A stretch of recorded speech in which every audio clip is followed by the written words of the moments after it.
There we are. All right. Hello, hello. Welcome back. It's Sunday, back at it again, as always. I'm recovering from illness, so apologies if I don't sound 100%. But it is the show must go on, as they say. Mhm. Very Yeah. important. Speaking of the show, we have a guest here that will now introduce themselves. Hey everyone, I am Flub. I run mainly Sonic Adventure 2 and '06, and I've been a long time runner of the Sonic Adventure games for a while and dabbled in a couple other games, but that's mostly what I do. I've been doing it for 7, 8 years now, so a long time.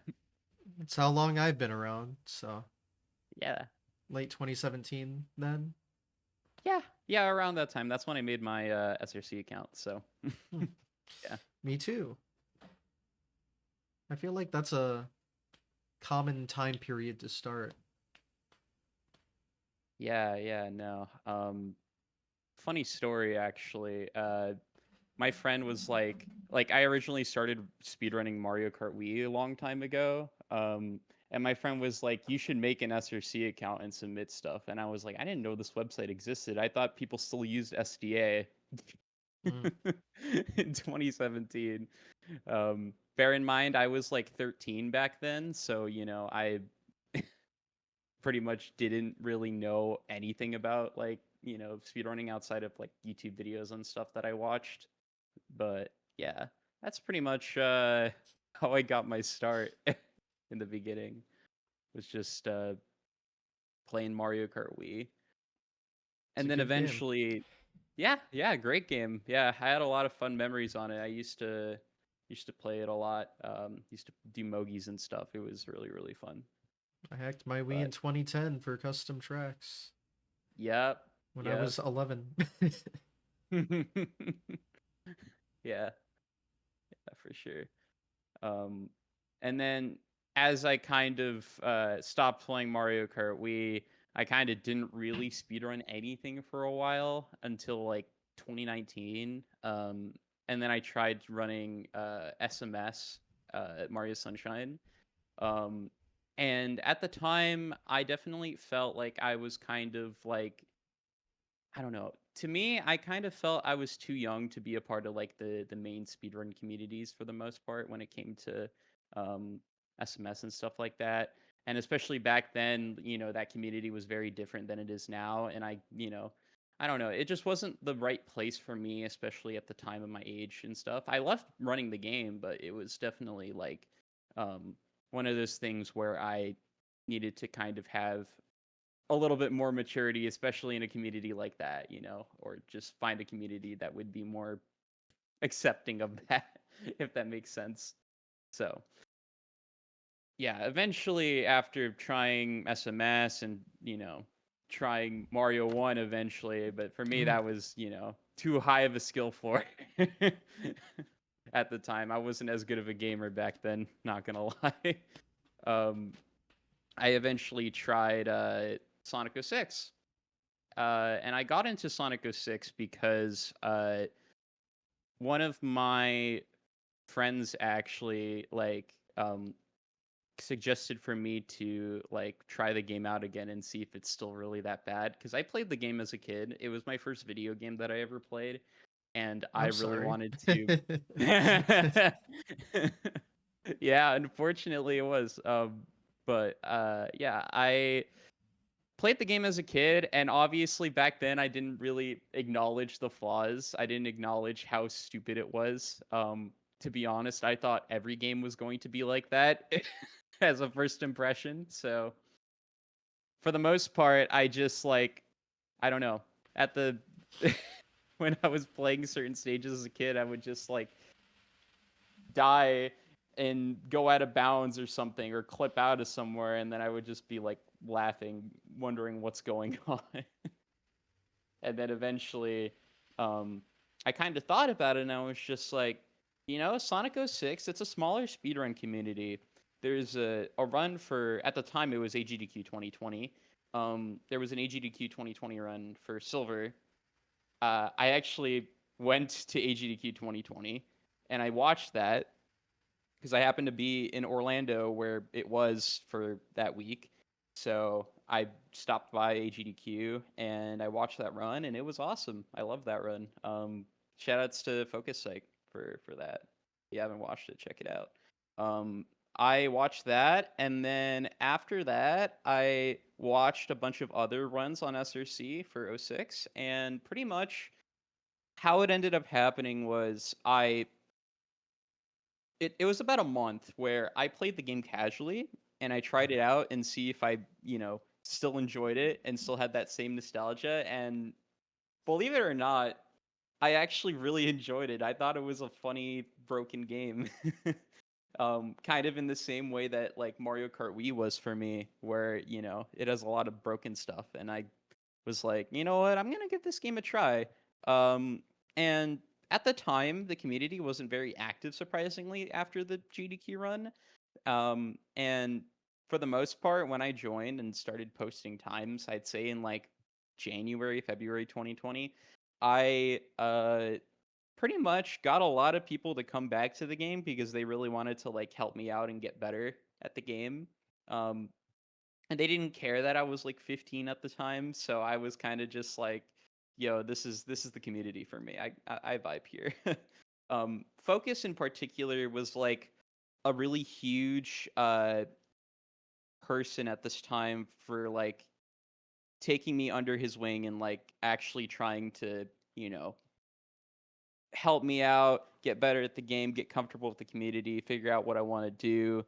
Um, and yeah, I think in a way he kind of felt that way because he also started running Sonic 06 really young as well. So he felt probably really inclined to like, get me started on the game and like help me progress and stuff like that and figure out what I want to do. And eventually, after encouragement from one of my friends at school, I ended up trying to go for sub 1 hour in Sonic No Credits Warp, which is like the main category in that game. And eventually, after about a month, I got it, and I was like, I feel like I could go a little further.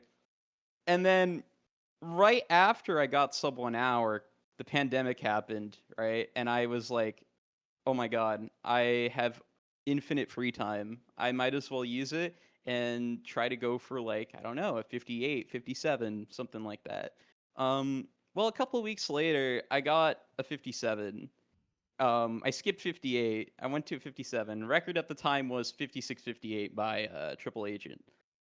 Um, and I was like, damn, I can get record if I just put another like few months in. I know that it's gonna get exponentially harder, but like it's actually in reach. Like I can actually do it if I, grind really hard and do it.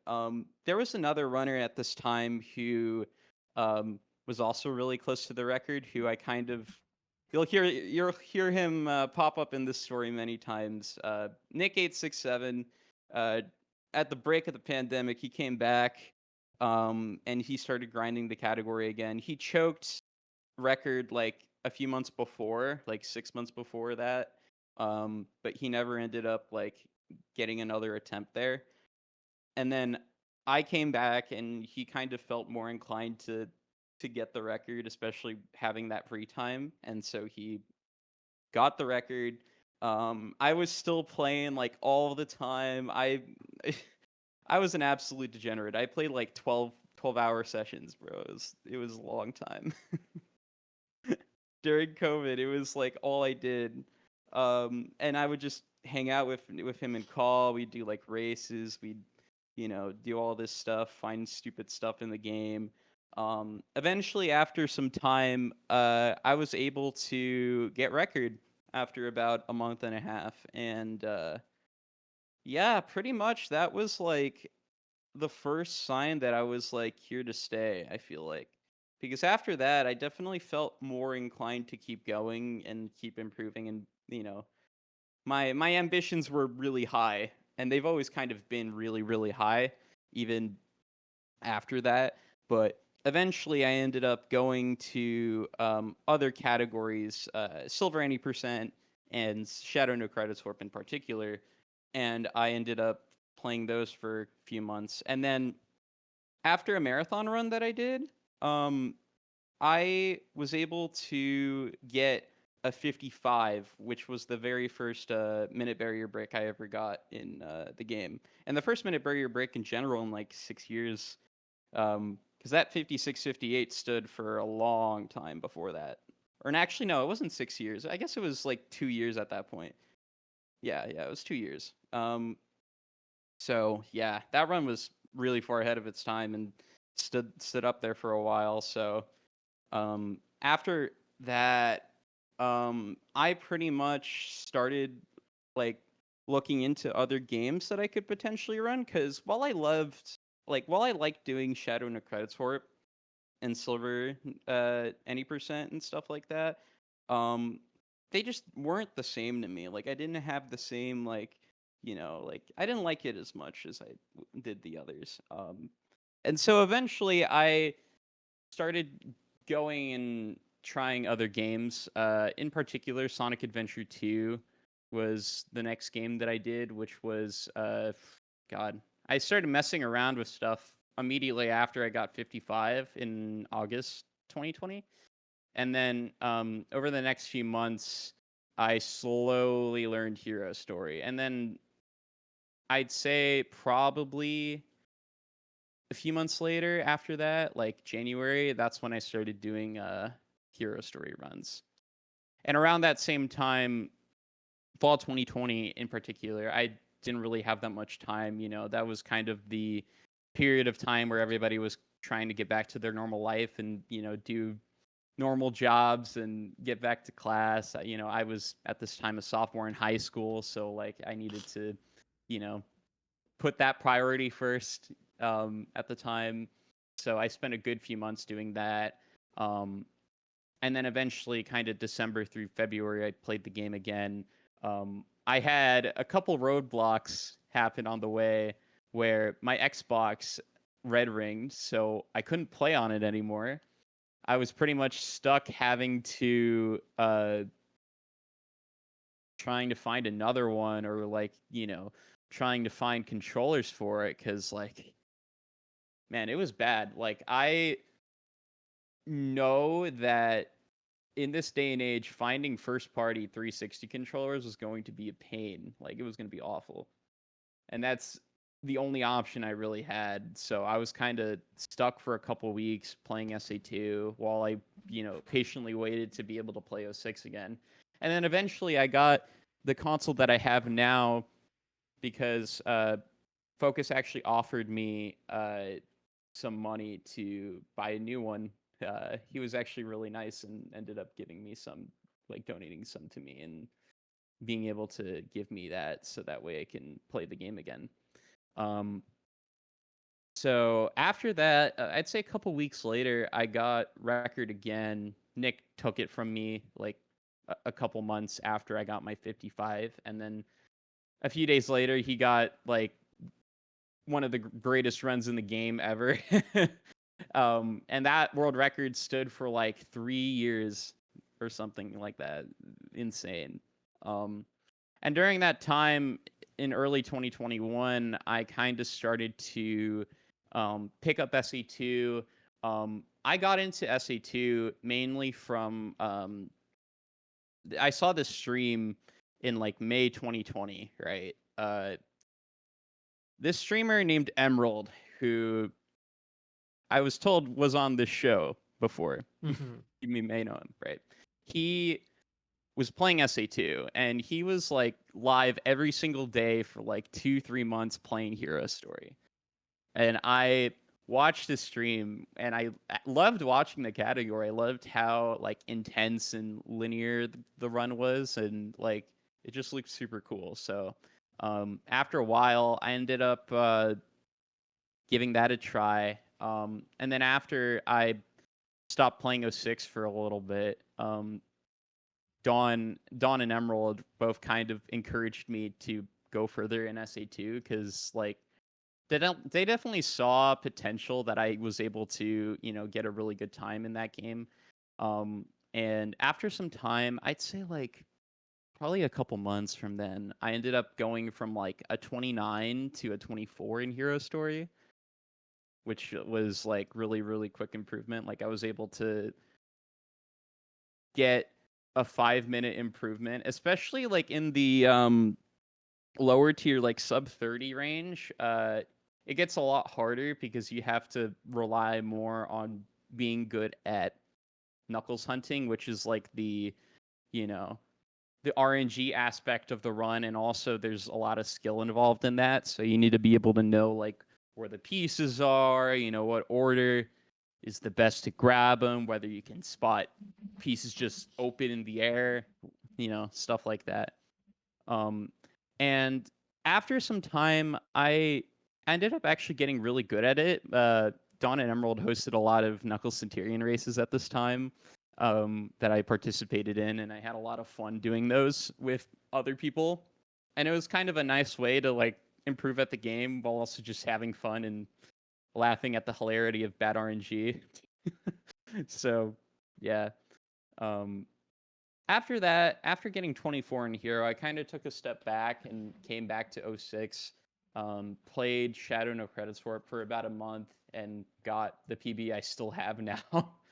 um, and then I ended up learning Silver No Credits and then I started doing All Stories runs, which All Stories is like 3 hours. So I knew that I needed to do it in the summer and not during, April, May, end of the school year. So I kind of saved myself for that. Ended up just doing it in June, and it was a fun grind. Also, at this time, I started learning 180 gold medals, which is the 100% category for Sonic 06. Um, I started with Sonic all gold medals, which was really fun to stream. I had a lot of fun doing that. Um, and after some time, I ended up getting record in that, which I think Nick had at the time, if I remember correctly. It was Nick or Focus who had that. And after that, I ended up going on a little bit of a break. I tried learning Shadow No Credit or Shadow AGM, Shadow All Gold Medals during July, but after I'd say a couple, like a week or two, like I was not having fun with the game. I think I got to that point that you do where you just have this sense of burnout where you've played the game so much and you kind of know that you can do more, but like at the same time you've seen the game so much that you like, I don't know, like you don't feel like playing the game anymore, basically, and you just don't really have that same like gratification that you do for times. Like that's what I had pretty much. And I'd say August to immediately after that, August to like October, I pretty much tried playing Silver, tried playing anything else in 06 that I would enjoy, but to be honest, it wasn't there for me. Like I didn't really enjoy it. And so after getting burnt out also on SA2, after, a hero story tournament that I did, I ended up learning Sonic Adventure Director's Cut. I learned Sonic Story. And that was kind of the last game that I learned, like the most recent game that I learned. I've kind of just been sticking with every game since then. I haven't really tried to learn anything. But at the time, I wanted to try the game because I watched Alpha Dolphin play, and he, was really good at the game. And he, I made the suggestion to him that I wanted to join the Sonic Story tournament that was happening a month later. And I joined that, and I decided to learn the game for the intention of, getting ready for the tournament and getting ready for that. So I spent about a month and a half only playing the game. And after, God, I'd say it was like after 3 weeks or something, I ended up getting like 32, and then I got a 31 right before the tournament started. So that was sick. Um, Unfortunately, the tournament ended up not going so well for me because my consistency obviously wasn't that good because I didn't play for that long. Um, but it was a fun grind that I had at the time to get 31. And eventually I kept going after the tournament to try to go for 30 because I was actually really close to a 30 before the year was over. I got like a 31.23 or something like that. Um, and so at that point I was like, I'm gonna go for 30 in StatX. And so the next month I ended up grinding for a 30, which at the time was also top 10. Um, which was going to be my first top 10 run since '06, like almost 2 years prior. So um, I was like, I want to get good, get as good as I am like in '06 in a way to where I can like, you know, have that kind of same skill in other games in a way. And I wanted to prove to myself that I could do it. And so I grinded for the 30 after a few weeks. I got the 30. And then after I got the 30, I ended up taking another long break because usually February through May, I'd say, for the most part, is kind of like an off part of the year for me, speedrunning. I don't really do runs that much just because I want to focus on like the end of the year. Um, I have a lot of stuff going on with like finals at the time. And so I don't really like do speedruns at that point. Um, and then eventually I came back in May and I started playing SA2. And I played SA2, and at the time my PB was still the 24 that I got a year prior. And so I played SA2. There was another tournament happening, so I had motivation to improve for that as well. I played in that Hero Story tournament, and then after the tournament ended, I still played for another, I'd say, month or so. And I ended up going from a 24 at the beginning of the summer to a 2240 by the end of the summer. So I put a lot of work into it, and I definitely was able to get some advice from people to be able to get there. But I got there after some time, and I was really happy that I did. And yeah, uh, after that, I'm trying to remember. I think after that, I ended up still playing SA2, but I learned other categories. Like I began messing around with Dark Story, um, and Last Story as well because I wanted to try all stories eventually.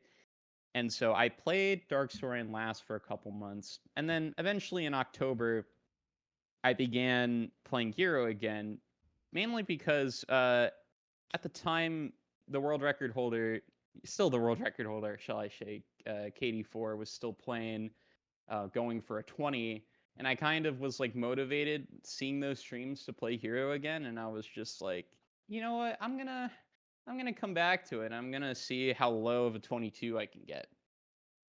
Um, and I was playing all the time, like all the time again. And for the next like month, I'd say I played, and then eventually I got my PB down to a 2217, where I was hard stuck on that PB for like 7 or 8 months, and I could not improve it, and it was awful. I had to get past so many mental barriers to be able to beat that PB, and I had to do a lot to be able to especially maintain my sanity and like be able to just like play the game at the best level that I could, cuz I will admit it. I think that run was kind of like an overachieving run. Like um like those kind of runs where you like play way better than like your skill, or like you hit something that you don't, and then you know get to the end and don't lose that much time. It's kind of one of those, like, and because of that, I needed to work really hard to get back up to that skill again. And as a result, I had to learn strats, which in and of itself, for any runner, kind of ruins consistency in a lot of places. And so you kind of have to also deal with that and stuff like that. So um, I God, it was like a good 6 or 7 months that I was just playing Hero Story and getting nothing back. And I eventually just like started like playing Statics again, and then I got a few PBs in that. And I was gonna go for sub 30 in that as well, but eventually I just kind of got burnt out of that game as well, and just went back to SA2 after my 4 month break. So I came back to SA2 in the summer, and there was another tournament happening. And during that tournament, I started noticing that I had a lot of improvements in spots that I definitely didn't recognize before. And because of that, I was able to do a lot better than I did, especially in the tournament at the time that I did for my, you know, PB that was still there. Um, and not only that, I did another tournament at Pace. I did another LTA tournament with like pretty much the entire top 10 was there for the most part, and we all just played Hero Story for 8 hours, next to each other on setups and stuff like that, and we were able to get really close to our PBs. I think everybody played within like 20 seconds of their PB. It was a very fun event. I had a lot of fun doing that. Um, After that, I ended up starting to go down the IL train and just like picking up random levels and trying to get good at them in place of the Hero Story thing. And mainly I did that just as a way of like getting myself out of that negative headspace and to be able to just like play the game and have fun with it while not playing the same redundant beginning over and over again that I would with Hero Story.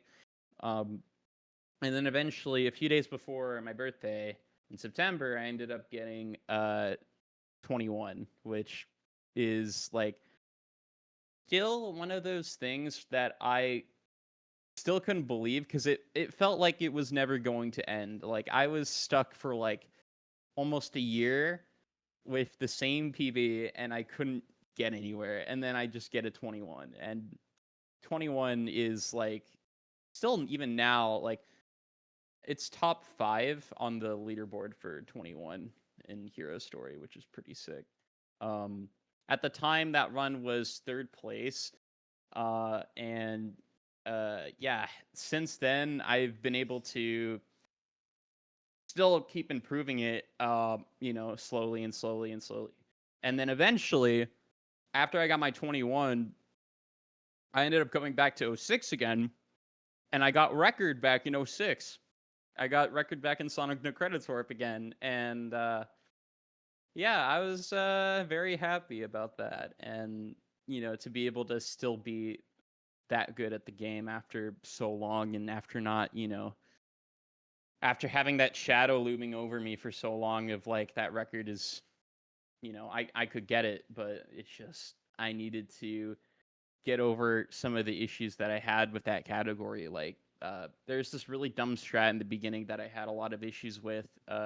It's called Cave Skip. It's in Wave Ocean, which is the very first stage of the run. Uh, it saves like 10 seconds if you do it first try.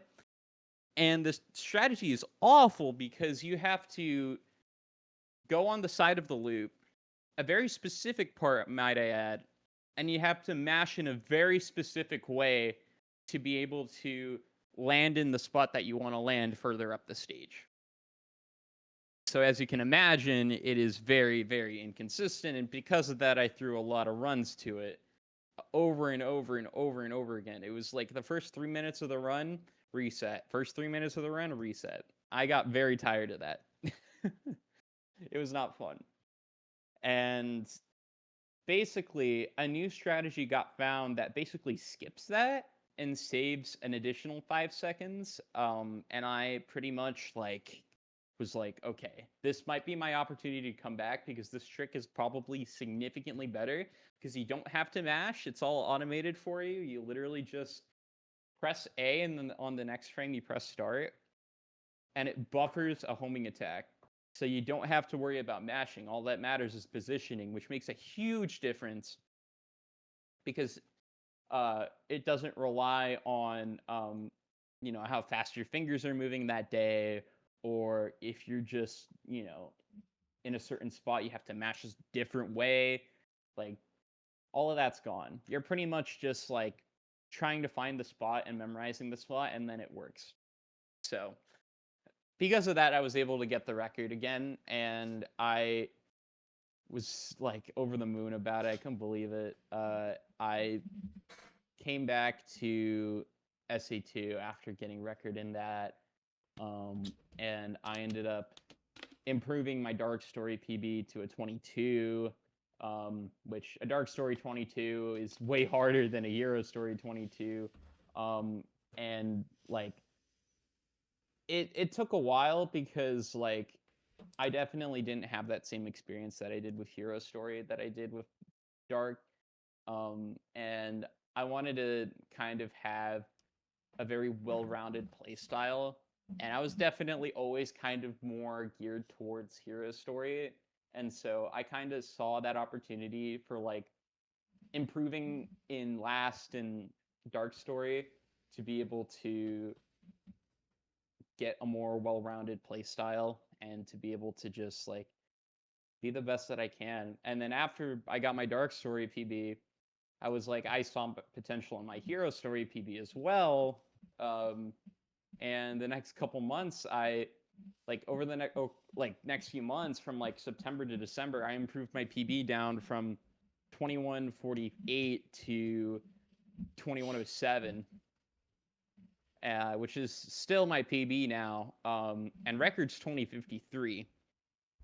I've been kind of on and off every now and then trying to go for the Hero Story world record, because that record has stood there for so long, and I wanted to be the one to do it and to be able to utilize that kind of blueprint that Katie left for people to get that good, and to eventually surpass the record. And I really want to do that, and it's been a crazy journey. I've choked so many runs since then, and I've wanted to, come back to it like many times. I've kind of taken a lot of breaks for it, but basically that takes us up to today, where as of recently, I've just been grinding Hero Story, trying to get the record again, alongside playing a little bit of Sadix again, playing some SE2 or playing some 06,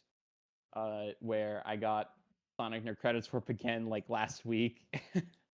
So yeah, and that's pretty much where we're at today. So Well, that's that's a lot of words that were said. yeah. Pretty So that was like the main timeline.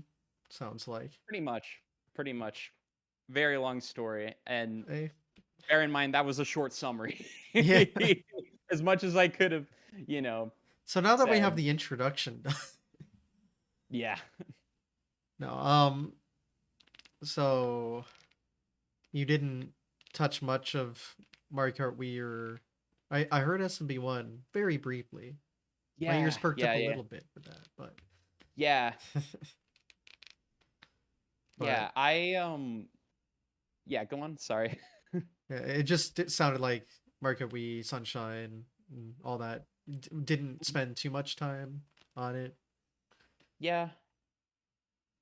For me, it was kind of like one of those things where, especially Mario 1 and Sunshine, I kind of had this like, I didn't really have this like understanding of maturity as I do now, and especially Yeah. in communities like that, I was kind of like not, I wasn't ready. Like, I wasn't ready to be a part of that, and I wasn't ready to like, I didn't have the audacity to be able to ask for help, given I was a kid and given the fact that, I had so little resources back then to, uh, go off of, because I didn't really like, I think generally speaking, for me, help from like just direct help from like people when it comes to speedrunning stuff is the best way that I improve, and that's the way that I've kind of been able to get stuff down over the years. And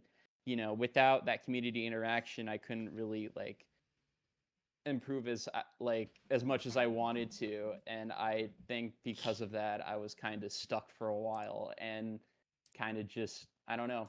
It wasn't fun because I kind of felt like I was just like, a kid just like playing the game and not really like knowing what to do. And like I watched world records and stuff like that, and I tried strats, but like I don't know, it's just I think the motivation dried up really fast because of the fact that I didn't have that much community interaction. I couldn't have because, well, I knew what was going to happen if I did. Like, I knew that I was, a kid in a community full of, teenagers and adults. And it's just like, well, shit, like, what am I supposed to do? Like, uh, I can't interact without it being cringe in some way and for them to, make fun of me. Because that's just generally how the internet is when you're young. Mm, Like, you can't really, like, I guess. react.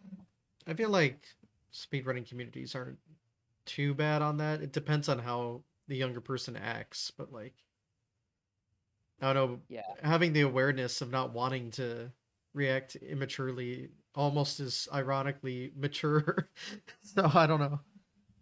Yeah. Um, Yeah. No. and plus, at least for Mario One, like at the turn of the decade, like a lot of the top level community was young, still is pretty young. Mhm. Yeah. Yeah. For So sure. I Um, think, at least from my perspective, you could have fit in pretty well, but yeah. I was also like one of those people who were very shy unless it was like that's fair. I knew they were young. And that's why I kind of went to GDQ because I kind of wanted to find someone there who was also like maybe running Mario 1 or like a game that I ran who was my age. Because, like, especially back then, a lot of young people went to GDQ. A lot of kids went to GDQ as well that I saw, especially at that event. And yeah, I kind of wanted to use that as an opportunity to you know try those games, but I didn't really, obviously most of the kids can't go. They have their parents to deal with and stuff. So of course, I didn't really find anyone there. I was kind of just like there roaming around, watching runs and doing my thing, and like yeah, minding my own business. That's pretty much all I did. And so uh, eventually, after some time, I just ended up like I had some people who got me out of my shell and were able to like, help me kind of uh not I guess I don't know what the word is. Like I wasn't as introverted anymore after a certain point, and I definitely needed that because I think not being as introverted for me helped me improve more in the speed games that I picked up. And like because of that, I was able to get much better at '06 and SA2 because I had that community reach and stuff like that. And also because it was a smaller community, I was less overwhelmed. There was less pressure. I was going to be less nervous compared to like speedrunning Mario 1 or SMS, where, like those communities are massive. And I kind of like, it's very intimidating for me. Like I couldn't handle the pressure, especially, potentially being a top runner. I knew that it was going to, take a couple years or something in each game to be able to do that.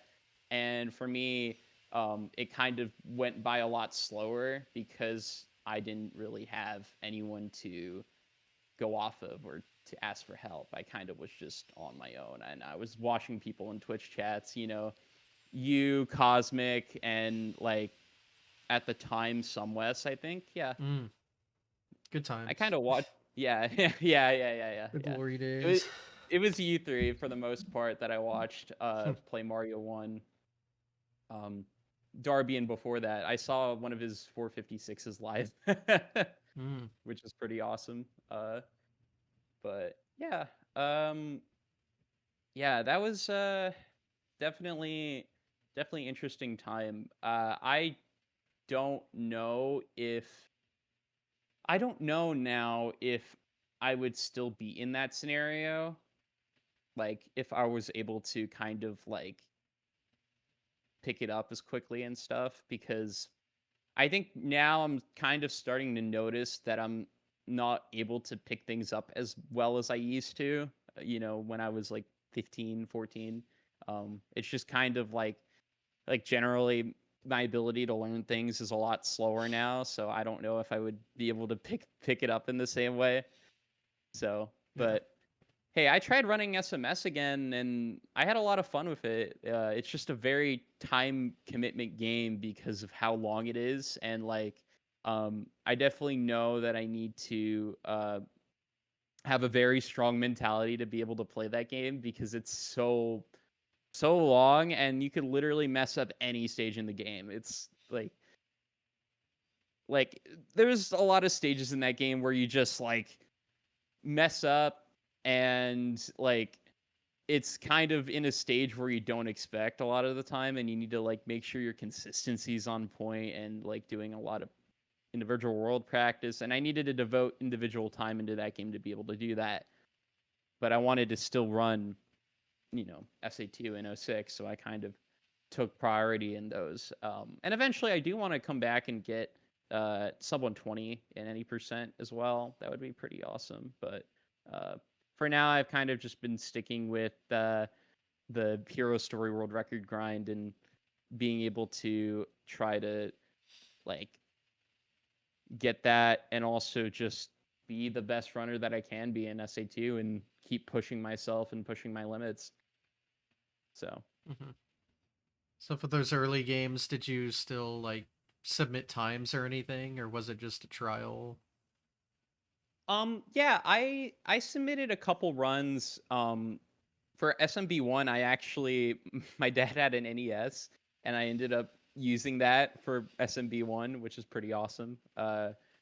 And I really wanted to get like a practice cart for SMB1 and to like practice that more, but at the time, I was a kid, I couldn't really buy anything, I wasn't able to get a job. And after I got a job, I was already running '06, so uh didn't really get the time to devote into that.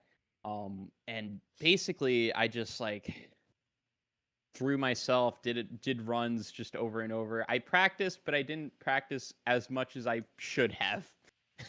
Yeah. Basically. And I just threw myself over and over and over again at any percent runs, you know, all of them dying to like I would go for like everything that the top runners would do. I would do like fast forward 2, I'd do What? BBG. Like I was stupid, bro. Oh, I okay. was so dumb.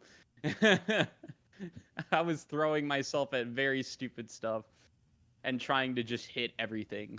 And believe me, I would just sit in 1-1 for like 3-4 hours trying to do flagpole glitch Oh, yeah. Don't as well. don't don't do that Yeah, when you yeah. start. I definitely learned my lesson. I was a very very ambitious kid.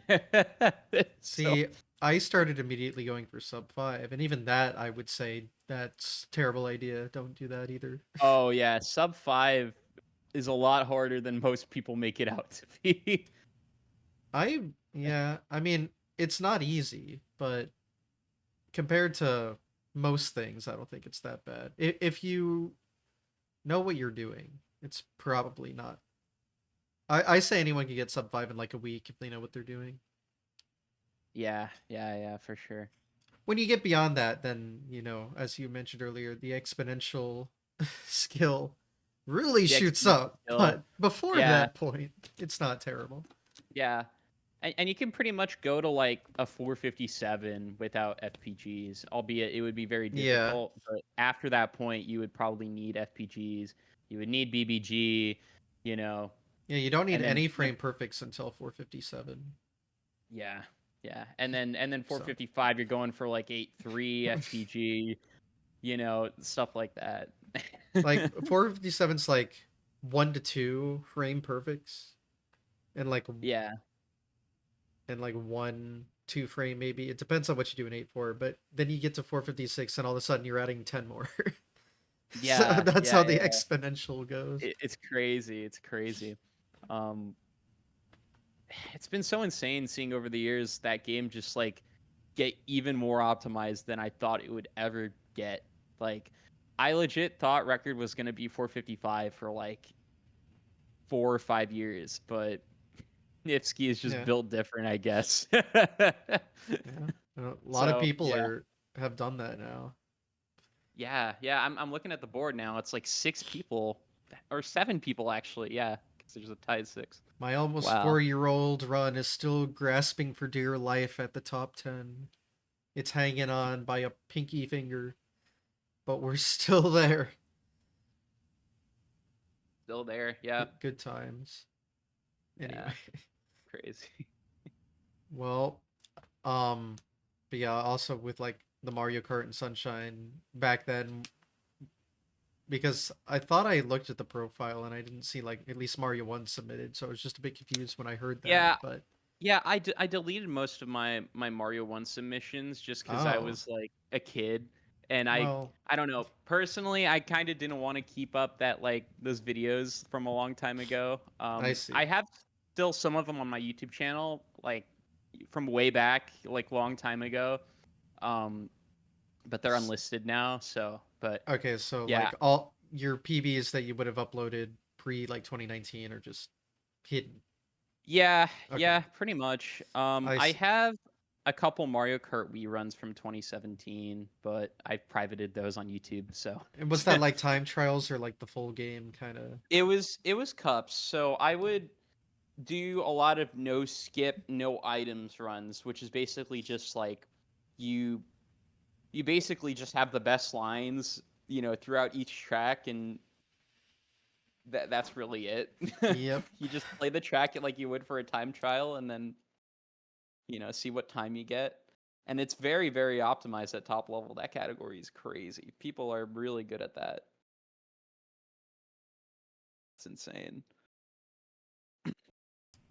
Sorry, sometimes I have to be sick off camera for a second. Yeah, no worries. No worries. All good. We're healing slowly but surely. Anyway, Mhm.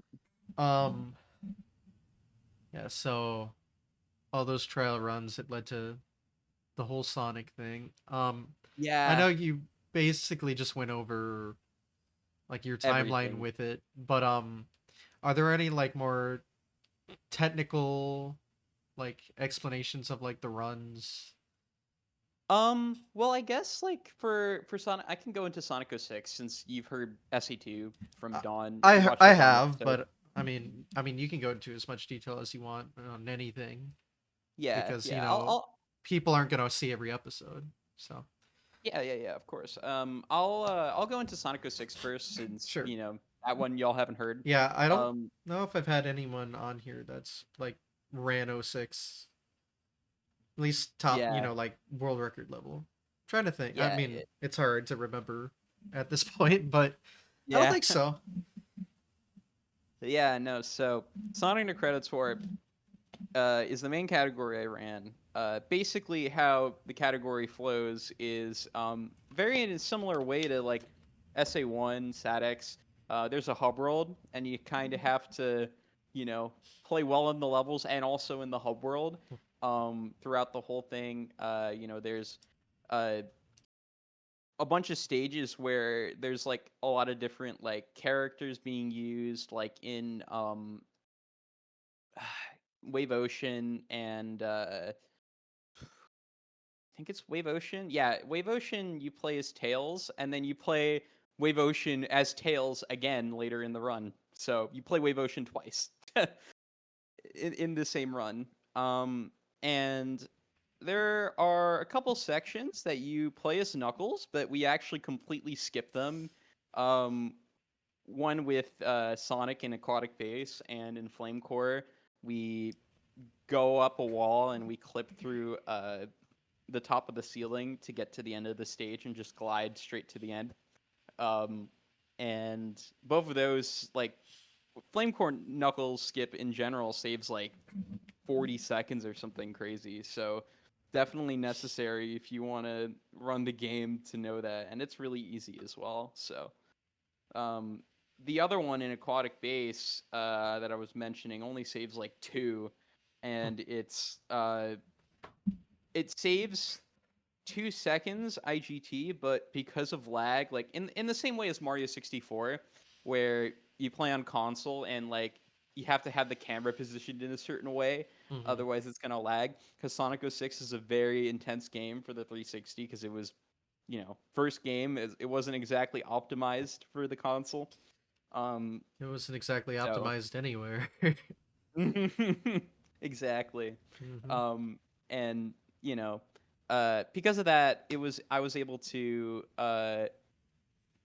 get a lot better, and like those strats were able to kind of, I don't know, like I was able to definitely use those strats to my advantage to be able to, especially aquatic base, because aquatic base is ridiculously hard. And like in aquatic base, that stage is ridiculously hard in and of itself. So you need everything to go well, and you need to kind of be able to, you know, uh, you need to basically play at your best. Nerves will get the best of you, especially considering it's at the end of the run. It's the last stage. So if you misplay it, it's really bad. You lose like 5 to 10 seconds per mistake. So it's really really hard. Hmm. Yeah, I'm Um, very unfamiliar with the game.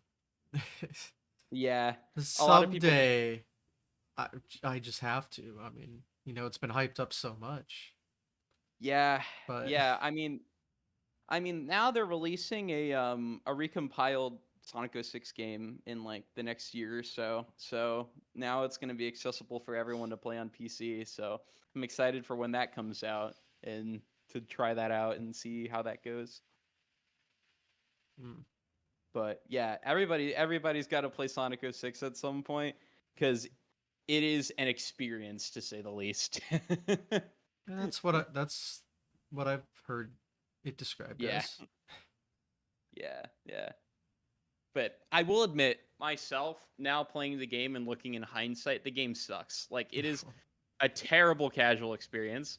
Um, Dealing with just random BS deaths out of nowhere, or like the mock speed sections and like Wave Ocean being really finicky, and you can't really control Sonic that well because he's just like the movement is so stiff in those. So like a lot of people have hard time figuring out how those sections work, and they just die over and over and over again, and then they game over, and then they have to play through mission 1 in Wave Ocean again. So that's the cycle of a casual player pretty much.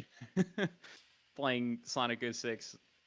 Well, the beautiful thing about terrible games is they usually make good speedruns, so Yeah, yeah, for real. success in some way. Yeah. Well, you keep saying like the like no credits warp. What is yes credits warp? Okay. So credits warp. If y'all know this guy named Darkspine Sonic, I'm Mhm. sure everybody should know who he is, who has at least seen anything Sonic. He found this glitch named Mission Select glitch in 2013, and what it does is basically you load into another mission while in a mission, Okay. and the game gets confused and doesn't know where to put you once you exit both missions, so it just takes you to the credits. It's ridiculous. That's the default like failsafe area. I suppose I don't know, to be honest. All I know is what you do is you like basically hit an NPC, like you homing attack on an NPC in the case of Sonic, and you would homing attack the NPC all the way to where you can die in the hub world, and you activate the NPC while dying, and you retain the yes no text box, and then you load into another mission with that text box, and you hit the text box while doing the other mission, and then you exit out of that mission, and then you complete the mission that you started after you know. do the glitch. It's very confusing, but um, basically the game is just like, I don't know where to put you. I'm putting you in the credits. So how long does Like, that take? so in each category, Sonic for the most part, it is you play Wave Ocean, you play Egg Cerberus, and then you play Dusty Desert and Silver.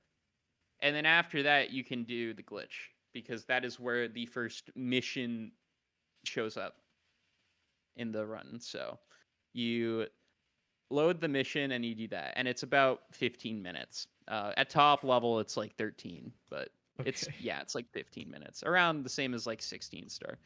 Um, and Shadow is a little bit later because you actually don't play the hub world that much in mid game. So in Shadow, you would do the mission select glitch in mission 15, which is 60% of the run. Hmm. It's a little bit over halfway through. So that one is a lot longer. And basically, it's only like 3 or 4 stages from the end. So most people don't really run that one because what's the point when you could just run no credits warp and do like 2 more stages, 3 more Yeah. stages? Like, there's not really any point.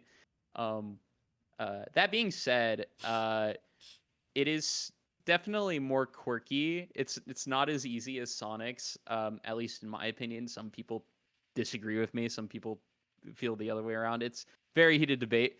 But yeah, you for Shadows, you at least the new method now.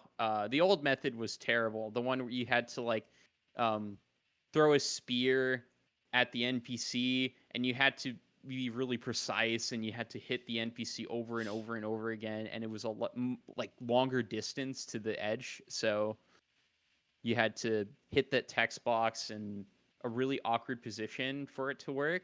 And basically, the mission that you load into, you actually don't even need to press another text box to load into that because it's just automatically you go straight, you load into the mission. So for Shadow, it's a lot easier on the second part. But now what we have is we do the same thing, except we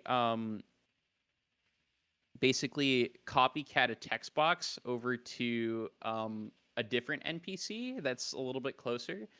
And you do that, and then it works in the same way. Um, I haven't messed around with it myself, but I was told it's a lot easier than the other method, and because of that, it's made the category a lot more accessible, and more people have ran it over the years. Um, and then Silver's is free, literally free.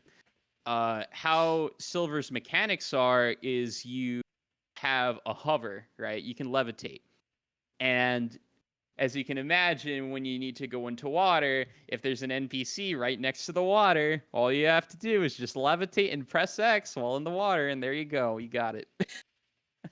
It's that easy. Um, and because of that, Silver any percent is the shortest category in the game. It's literally 6 minutes.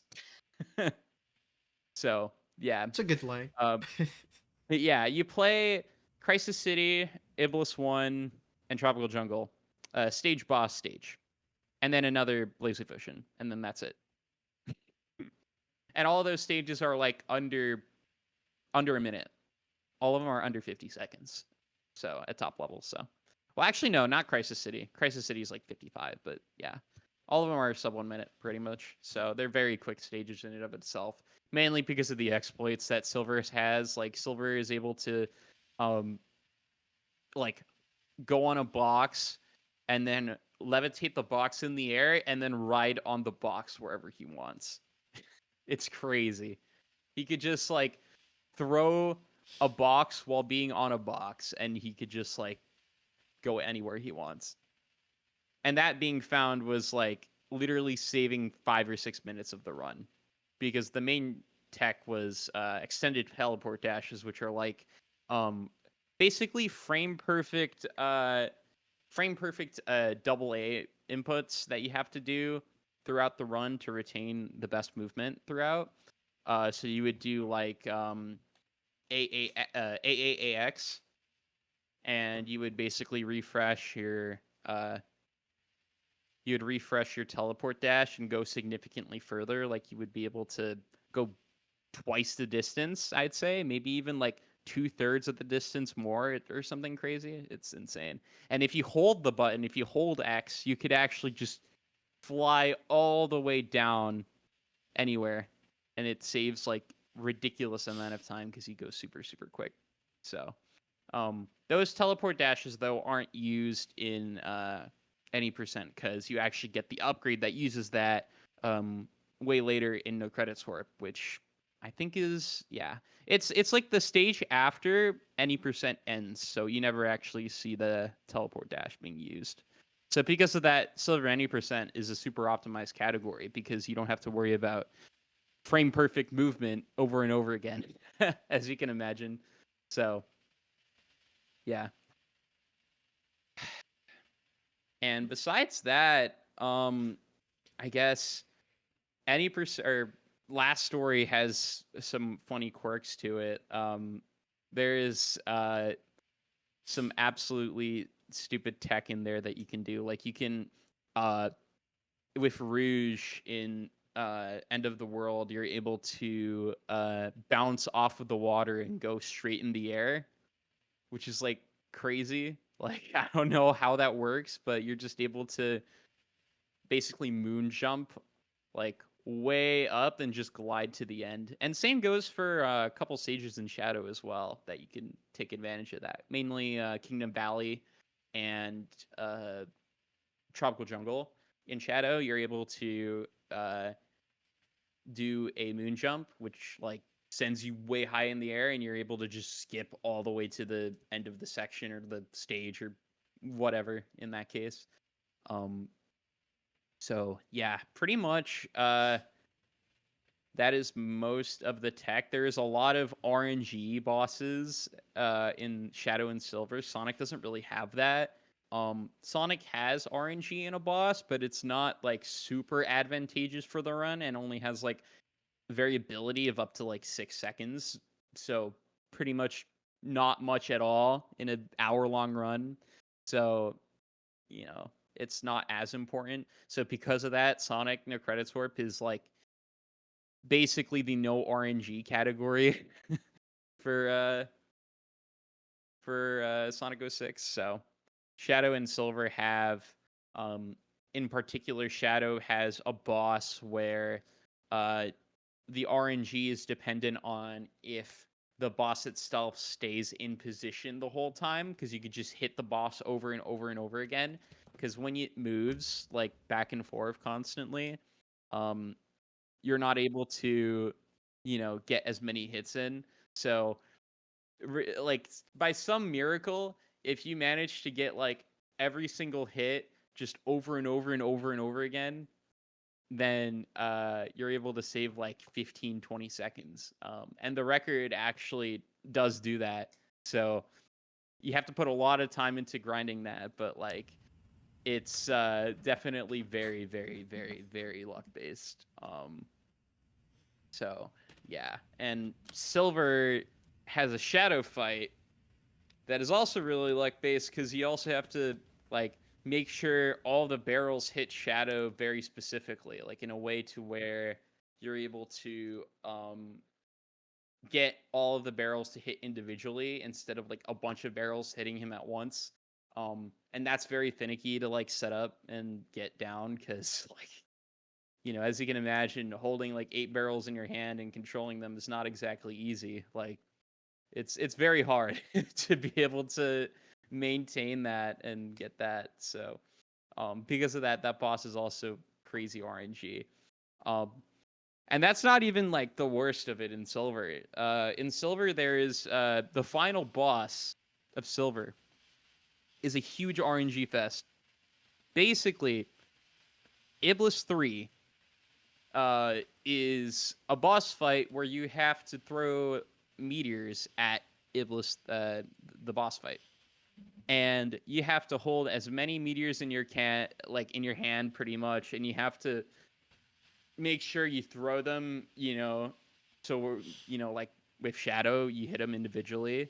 Um, but it is ridiculously hard because all of the meteors just kind of like crunch up together. Like they don't really like stay separated, so you have to kind of maneuver the meteors in a way to where you like individually hit each one, and it's so hard. Oh my god. The fastest variant that you can get that's known about right now is a 125, and that was only done in a run 11 years ago. Oh, Yeah, and that community gold is still there from 2014 from some guy just getting in a run. Um, that reaction in of itself is gold. If you know, you know. But um, I don't. since then, only 4 people have actually hit it ever. Hmm. Like period. This goes in order. Darkspine Sonic hit it after like a few years later. Um, I hit it. Maddie XD153 hit it. And Zans hit it. So yeah, pretty much. It's rarer than hen's teeth. You barely see that. It's so rare. And it happening in a run hasn't happened since 2014. People have only like idle grinded the boss and gotten it in Hmm. a run. Well, that guy got it in a run once, and that's it. So, yeah, pretty insane. Do you know the odds? Uh, it's not a specific number, but I'd say maybe like one in like 1,000, one in like 2,000, something Wow. crazy. Like it's very, very slim that you actually get 20 hits before the second cycle. Because how it works is basically Iblis runs on like 3 different phases during the boss. Um, one where you throw a set after he throws you a set of meteors, and so you just chuck the meteors over there, and then same thing again, and then he moves closer and then does waves, and then after, when the waves are supposed to start, they don't happen with that cycle because you hit so many puffs that Iblis reacts in a way to where you're able to just kill him immediately. Like you're able to just, like, he gets all the way up to the platform and you just jump on his head and you just kill him immediately. Hmm. So, um, that saves 50 seconds over what most people get in Iblis 3. And the second fastest cycle in and of itself is like, what, 25 seconds slower? 20, like 30 seconds slower or something like that. So it is literally like the holy grail of what to see in a run, Hmm. theoretically. Like, you take a run to the end just to see what happens, because you never know. I mean, that is a chunk of time, but I see the odds don't really favor it. So I assume, yeah, No, like most no. records, it's just like if it were to happen, cool. But like, there's Yeah. no way to. You're not expecting that Yeah, ever. I do see a theoretical world where there is a record that gets it and just kills the category, Mm, but that hasn't happened yet. So most people are still getting their like 150s and 220s. Um, and like I said, uh, what is known as the stuff, because of the clip, is 125. I see. So yeah, it's ridiculous. Interesting lore. Yeah, yeah. There's a lot of like Sonic 06 lore that I could go into over the years. There's a great video that this YouTuber named Rimo Swag made. She made like an hour-long documentary on Sonic the Credits Warp. Mm, Please check that out if you get the chance. It's an awesome video. It's so good. If you want to know more about Sonic the Credits Warp, and also, like, everybody who was involved in it and like all the strats and everything, because it really does go into like pretty much everything there is to know about the category. So Noted. yeah, yeah, for sure. I always like But more speedrun content. yeah, yeah, especially nice to see other people doing it. Besides your summoning salts, Hey, I follow because like 30 different creators at this point. I yeah, I consume all the content. It's good stuff. yeah. Yeah, you just put that on while doing work or just like, practicing, and it's just like it's great. It's such a nice vibe. Even if it's like a game I'm not super familiar with, sometimes I still like to put it on and like listen Actually, to it. that reminds me. Now, Mhm. personally, like I got into speedrunning because of a summoning salt video in 2017. That's just how I discovered what the concept was. But you said you knew like what SDA was and stuff. So how did you find out about Okay. it? Actually, I there was a whole other part of the story that I forgot to Okay. mention because this was long ago. I kind of mentioned it from the start of my SRC account because I Hmm. knew about speedrunning before I even made that, but I didn't even know SRC existed. Yeah. Like you knew So SDA. I knew SDA. So I back in 2014 when I was like 10 years old, I'm not even kidding. Hmm. One of my friends at school was really into watching Twitch when it first started. Justin And TV days. not just in TV, before like right before Amazon bought it, I'd say Hmm. like 2013, 2014, kind of that I see. era. Yeah. Okay. He was into watching Twitch, and he told me about these two streamers that he liked to watch back then that were speedrunning popular Nintendo games. Those two Don't hold streamers on. Hold on. were, Hold on. Hold on. Siglemic, yep, Narcissa. yep, those two. You got it on the Let's dot. go. I'm. Yep, it was those two. So, You see, when you've so done 130 whatever interviews, you hear some similar stories and can piece things together yeah, like that. it all links back to those two. It really does. I know Siglemic was like one of the first partnered streamers. I don't know Yeah, about yeah, Narcissa, but yeah. Siglemic. Well, I watched Siglemic first mainly because I was more into Mario than Zelda personally, but I ended up watching a lot of Siglemic. Watching him at the time, it was Punkay and him going back hmm and forth on 120. Um, and I thought it was so cool. I bear in mind I was 10 years old, so I couldn't make an account. I was just yeah. watching without an account. hmm On the phone web browser. Eventually, I started watching Narcissa more after some time because at the time she was grinding for sub 1830 in OOT, uh, and we all know what happened. So I saw that run live, the 1810. It was at middle of the night, and I was just I was just watching her play for hours and hours and hours, and I was just like, oh, it was such good times. Um, and eventually, both of them kind of, didn't really stream as much in the year after. Like they weren't really around as much.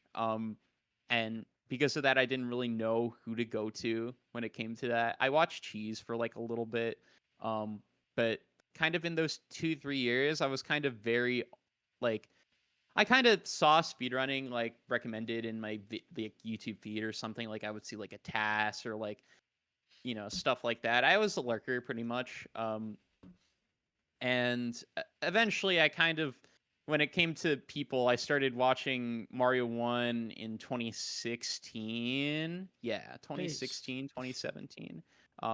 And SMS as well, both of those games. Kind of wasn't exposed to them as much because the like I said, Narcissa and Siglemic were on top of the world back then, Oh yeah. in terms of speedrunning. So those are the only people that I knew. And yeah, in 2016, 2017, I saw a lot of great records happen. Saw Nindide get ridiculous in SMS. I saw Darbian at his peak. I saw Cosmic at his peak. Like those were crazy times. In particular, runs that I watched back then from those games were the 456. I think it was 456.5 or 454 from Darbian. I saw that record That live. 2017. Yeah, the 2017 Yep, one. that's dot I didn't 528. I didn't see the viral one before that. I forget. It was 878 where he the breaks the 878. camera. Yeah, yeah. Yeah, That was like a yeah, year before. That, yeah. that was record for good long time. It was record for a while, and then Cosmic tied it, and then he Yes. broke the tie like a And month then later. Yeah, before Cosmic tied it, Wes tied it, but got like a lag frame on Bullet Bill, so it was 1 frame slower. That's yeah. that fun lore. I always forget about that. Yeah. Um, yeah, I kind of found also summoning or some West back then Mm-hmm. because at the time I used to watch also Apollo Legend, rest in peace, Mm. and he like mentioned Subwest and shouted out Subwest, and I was like, "Yo, I'll watch Really? this guy too." Yeah, Hmm. yeah. He mentioned Wes in a video, and I was just like, Oh wow. "Yo, this guy is looking to be really good. Like he's definitely gonna have record." And look at him. He eventually got a second ever 455, and Mm-hmm. yeah. Oh my god, I'm that amazed was he didn't get the first. That Cosmic run was just so. dude. That Cosmic run was out of nowhere. That was not supposed to happen. But God, is it funny? Oh my But god. wow. 9 attempts after getting a tied world record, I think it was, right? Yes, it was. Something like that.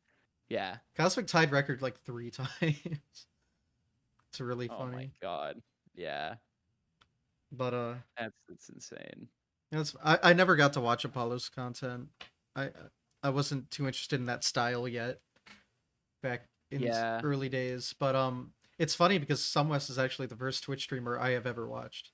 And that's just because after seeing the Salt video and following the people in the video, Darbian was hosting Wes the first time I Yeah. made a Twitch account. So it just worked Wow. out in this beautiful way. But Yeah. Yeah, of course. Yeah. I remember that. And then I think it was I think it was Wes and Cosmic for a little bit, and then after that Nifsky. yeah, 2020 So, era. yeah. Yeah, I remember that. Yeah. I Good remember times. it too because my record count went from like 50 to 10. Tragedy. Now, 49 of those records didn't matter, but Yeah, there was also another guy that got record. I forgot. Wasn't it Tavin Web something something? yes, Taven. Yeah, Taven. Yeah. He I got remember that. that was after Wes, before Cosmics dot six. That Dot record six. stood a while too. Yeah, The yeah, Taven run. Yeah. yeah. I remember that. Damn. And then yeah. After that cosmic run, uh, I think Lukuki tied it. We thought it was cheated, but apparently it wasn't. So Oh, we didn't think the run was cheated. Um, well, the story is he had a huge history with cheating speedruns. So it's like, let's do a deep dive and make sure. Let's do our due diligence kind of a thing. But yeah, it was verified after yeah. It was everything. So verified, it was like, but yeah, that yeah, was a whole unique situation at the time. Now it obviously things worked out, but it it's hard when you have like a history of cheating records and then suddenly get a yeah, record in a popular run. yeah, So just got to make sure. That's all. yeah. Always better to check than not, but in a way, I do kind of feel sad because he never got that you know, he never got that praise that he would for world record, like as if he said it immediately. I That most guess, people. but So also unfortunately people don't really care about ties. yeah, That's I just how it suppose. is because yeah, usually in most like record progressions ties are left out. Um it depends on the source, I guess, but yeah, that's just usually how it goes. Yeah, I don't know. I personally still see ties as records in Yeah, my I mean book. they So. are literally, like, no one's arguing that one. It's just usually ties don't get the attention they deserve Yeah. historically. It's just something I've noticed.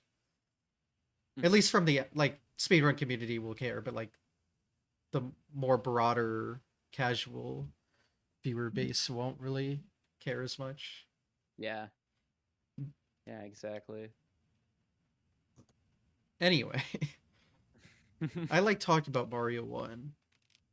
Yeah, yeah, me too. I'm glad I get to have this conversation with someone who has, been able to get as good as Mario 1 as you have, I used to be pretty good. Really sick.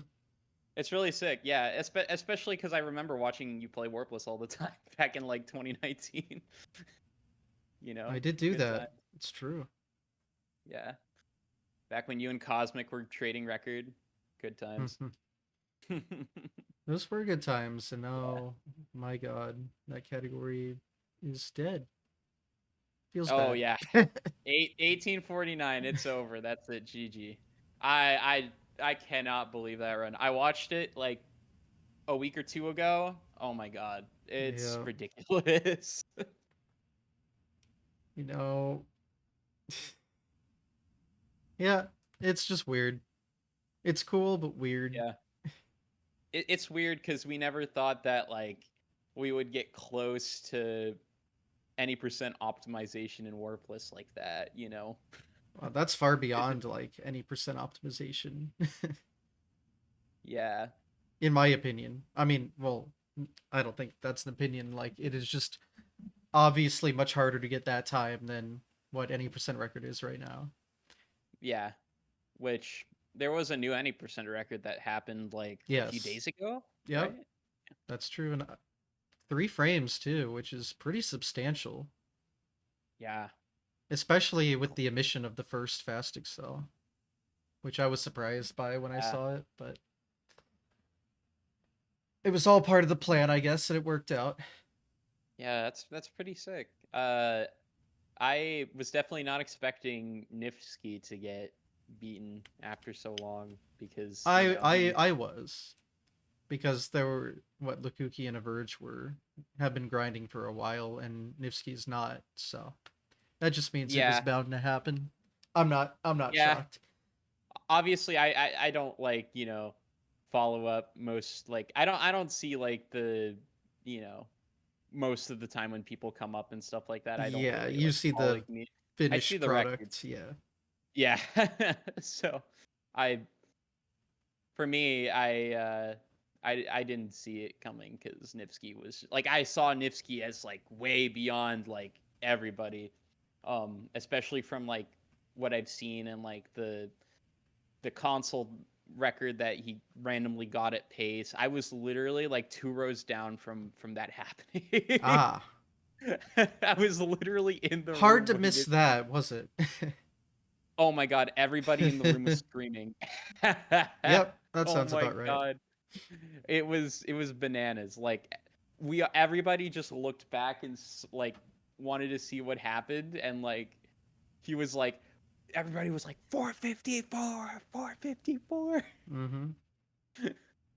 Hey, I Oh my mean, god! the one he got in the competition, if you saw that video, the whole time I'm on the camera next, so I got the full earshot of that. Oh god! My hearing hasn't been the same since. Oops. Oh No. man. Yeah. Yeah. Luckily, That's I wasn't surprised, so it wasn't like yeah. a I wasn't Yeah. startled. It was just loud. Yeah. Nivsky pop-offs definitely are very loud, so I feel you. Yeah, you really don't know until you're there, and that's like, oh, yep, I can't hear now. Anyway, um, well, that was a good Mario One tangent. Uh, where were Yeah. we? Yeah, where were we? Um Um, I know you finished talking about '06, and then I asked my question about finding out about stuff. So I guess just Yeah. more technical stuff about the other games. Yeah. I'll talk about SE2 and kind of how it's developed since, you know, the last time y'all mentioned it. Um since then, everything's kind of maintained the same. Like for the most part, um a lot of people have been focusing on the knuckles hunting and trying to improve at like confirming combinations with the pieces. And it's gotten to a point now where in Meteor Herd and Aquatic Mine, you're using stuff that you hear slash see in Aquatic Mine and Meteor Herd respectively to be able to tell what set you got with what specific piece. So Hmm. in the case of Aquatic Mine, it would be you hear the water drops in the background of Aquatic Mine. The pattern that the water drops, you hear them and you see what hint you got, you know what set it is. What the That hell? is Okay. theoretically a lot harder because the hint is not right next to you, so you don't know immediately until like a few seconds after the stage starts. But um that has been kind of something that's been labbed out lately, and you know, they've been trying to figure out how to optimize it further. It hasn't been used fully yet, but that is something that we've been able to do. Hmm. Meteor Herd, however, has actually been completely broken into because of that. Um, Meteor Herd world record went down by 2 minutes because of that, which is ridiculous. Like the Meteor Herd times Oh. 20 world record went down by 2 minutes because of that. Oh. Like Times it's 20. ridiculous. Okay. I thought Yeah, just like the IL and I was like, "Huh?" just the IL. No, yeah, Okay. no. Good Don't worry. good clarification. I was a bit Don't worry. concerned. I should have specified. That's my bad. But um, Okay. the times 20 world record was a 16:55, and then after the use of a spreadsheet and after figuring out like what the meteor patterns mean for each piece, people have been able to get it down to 14:55, which is ridiculous. Okay. It's nuts. So And the RNG for like the pieces match up with the RNG for the stage? yeah, basically Hmm. how it works is you look in the background of the stage, and behind the stage, you see a bunch of meteors falling just back and forth. Like, um, there are three sets of meteors that you need to look out for. Um, and you have to look at each meteor individually, where it goes, uh, whether you see the meteors going in like an X pattern or whether it goes straight down or whether it aims towards a certain like part of the stage. You need to pay attention to that. And if you pay attention to that and also look at the hint and put two and two together, you know what set it is. You know what combination it is, and you can grab it in whatever order is the fastest. In a ridiculous order. Like you would play it in, you grab the piece three, the piece two, and then piece one. Or in some cases, it would be the piece two, the piece one, piece three, or et cetera, stuff like that. Hmm. Um, it is ridiculous. Nobody has actually been able to use it properly in a hero story run, but it is a development that has been continuously been worked on over the past, I'd say, 6 7 months, and people have Hmm. been getting really good at it. Specifically, like the people who only do hunting, like the people who just play Knuckles or Rouge and they just like throw themselves at it over and over again. Um, but it hasn't been used in story yet, and I've been trying to kind of on and off try to learn it and figure out like how I can use this to my advantage and to be able to, get hero story world record potentially with that, because that's also something that didn't exist 3 years ago when that record was set. So like you know, I should probably take advantage of that. So Hmm. I'll uh I'll eventually figure it out and, get used to it. But for now, it's been really progressing slow because it takes time. Like you need to play the stage over and over and over again and see like what every single pattern is and what it means relating to what piece you got. How many potential patterns are there? So on first load, there are 1024 sets, so 1024 patterns. Uh-huh. So as you can imagine, it's ridiculous. And by the Hmm. way, if you get a piece you cannot take, that number multiplies to like 10,000 when you reset. So learning outside of that, there's no point because like it's just a significantly larger number that you can't quantify and put into any sort of knowledge. Like it's just impossible. So um you kind of have to like just play the stage and then recognize the patterns, recognize this piece confirms this piece, or this meteor means that if I see this piece, it's going to be that piece is going to be there, stuff like that. It takes so long.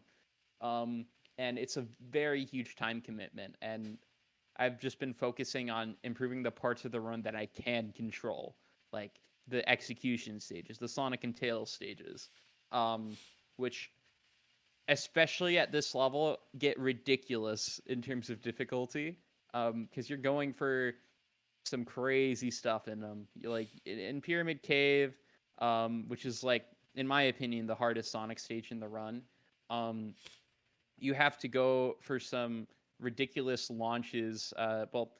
One launch that you have to go for that most people like don't even do in ILs at top level. Like Katie set the bar so high for what needs to be done that like you have to be doing some ridiculous stuff to be able to keep it going and make up for bad RNG sometimes, especially. So, um, but on the other hand, if you get good RNG, then you know, like it's even better because then you're gonna be 20 seconds ahead of record. And I've been on some ridiculous runs with some great luck that I've gotten, and it just never. I never was able to close one out because of nerves, because of like, um, like I would get a bad set in the last stage, like I would get a bad roll on Meteor Herd, which is the last Knuckles stage, and it's just like it's brutal. Like you can't do anything about that unless maybe you see a meteor check, and that's why I'm so like inclined to do that because at the end of the run that would be pretty nice to just know what set you got and then um play the rest of the run out. But on the other hand, you would also be like really nervous. So um yeah, it's really hard, man. It's really really hard. Yep, that's what I've heard. So yeah, um, but yeah, honestly, I can see myself getting that record on a day that I least expect it. Like it will not like I will just be doing attempts and then I'll just get everything will align and then it will happen eventually. But that day has yet to come, and it will eventually happen. But for now, I'm kind of just playing on stream, playing for fun, like trying to get better at all stories, which is like every single story in SE2, Hero, Dark, and Last. Um, and so yeah, I pretty much has just been having fun doing that and not really focusing on just Hero story in and of itself. Um, and I've been doing a lot better because of that. I've been actually able to get a few runs that have made it to the end that I just like fumble by missing Quan first try, or sorry, Bofa as they call it. Um, you need to like jump through both boxes and clip out of bounds, and you have like 2 frames to do a jump shot. It's really Mm. tight. Um, and especially when you're nervous, it's hard to quantify when that timing is. So yeah, it's dumb. And there are other scenarios as well where Death Chamber is the most important knuckles stage to go well because of how big the swing is. Um, on average, in that stage, you get 50-second times. But at top level, you can't be getting 50s anymore. You have to be getting like 35, 40.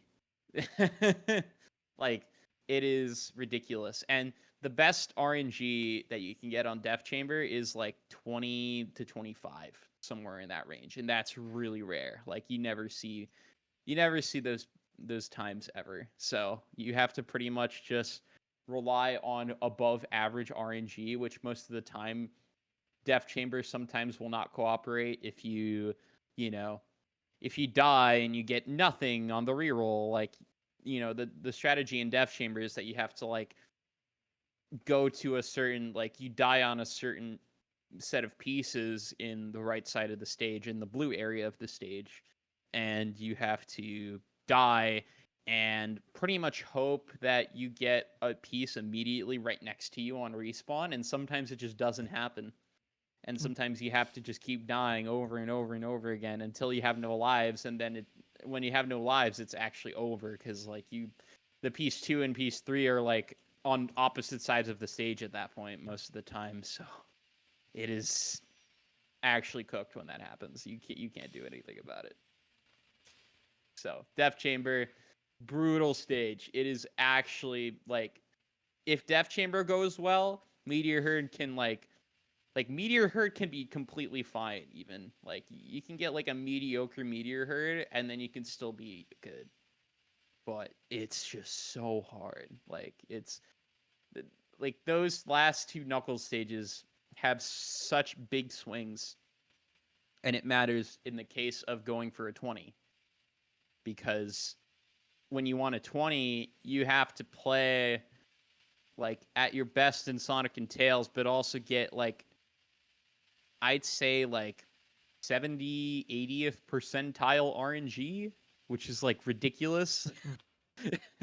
So yeah, it's stupid. And the funny thing is too, my PB, I've pretty much reached the point now with Hero Story where my PB, I need better RNG every single run, otherwise I can't beat it.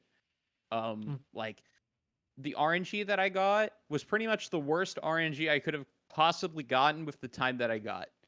And that says something. I see. It's stupid.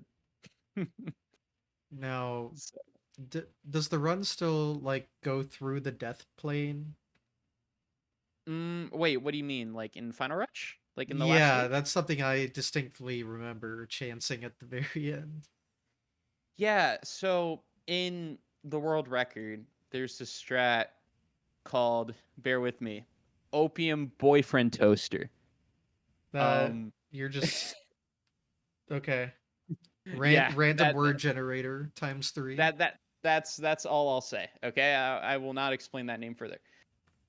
Okay. Basically, what you do is in Final Rush, in the last stage, there is a triangle of kill planes, like I'd say like probably like this big, that you Mm. have to get through by doing a pause hover and having skewed gravity to get extra horizontal distance, and you have such a tiny gap to go through in order to not die. But the trick isn't over, because you have to basically maneuver around kill planes while not being able to see them at all. Mm-hmm. So you get through that triangle of kill planes, which is the hardest part of the strat by far. Um, and then you wait a little bit because there's a kill plane right in front of you. You have to wait a very specific amount, and then you hold forward. And then after some time, you hold right because there's another kill plane in front of you, and you need to have a better line, stuff like that. Um, and then eventually, moment of truth is you homie attack to the right, or you turn right. I'd say probably like 15 seconds after you jump off, and then you pray that you have enough distance that you make it to the goal ring. And you don't know until right before you land. It's so scary. Mm. Like you literally are in a shot of the dark. You're literally just going through space, and then you see the towers load in at the end, and you're like, oh my god, I hit it, and then you hit the goal ring, and then yeah, it saves 10 seconds over the consistent method of final rush skip that most people do. It saves like, actually no, it's more like 8, Mm. but yeah, 8 seconds for um the hardest trick in the game at the very end of the run. Yeah. So And going through the one kill plane that I've heard, is it still just like a shot in the dark, or is there a consistent lineup for what it? do you mean? Are you talking about like fast final rush? Like, I think so. yeah, so the other way that you can do it, which is significantly easier, but it's more luck based, and it's also faster, believe it or not. Hmm. You can do this chat called fast to far, where you um basically do a bounce homing attack through a kill plane, and you basically just pray that you like You're go on through the one kill plane. side one frame and on the other side the next, and never Yeah, touch it. Yeah, that's what I'm it never thinking. touches. Yeah, so that one is actually the fastest way of doing Final Rush, but it Hmm. is like there's no skill involved. Like No. you literally, like it's all luck. Yeah. with OBT, it is literally like consistent. Like it is ridiculously hard, but it is consistent, and that's where the difference Yeah. is. Okay. Um, Because I guess I'm not aware of that strat. I was aware of safe strat and then chancing it all. So, yeah, how yeah. much does the consistent strat lose over the bullshit strat? Okay, so over the bullshit strat, um, I'd say it's probably like 13. Yeah, I'd say about 13 seconds actually of time saved from the consistent final rush skip to fast to far. It's 13 seconds between both of them. Okay. Uh, and then OBT is 4 seconds slower than fast final rush. It's like Oh, okay. 8 seconds faster than consistent final rush, but 4 seconds slower than normal. Um, Then yeah, bullshit chance it all. yeah. Okay, Bullshit that's chance at not all. 4 seconds isn't terrible then. It's not That's terrible, like a especially. final Hail Mary if your pace isn't as good, I guess. Yeah, yeah, Okay. exactly. And I see. unfortunately have never been in the scenario where it's just like barely possible with like it's possible for me to get record only with fast FR. It's only been with OBT pretty much where I need it. I know some Um old records did it with the yeah, yeah, fast. Dark Pro did it. Talon 2461 as well back in the day got a record with that. That stood for like 2 years because he hit it first try, and everything else was flawless in the run.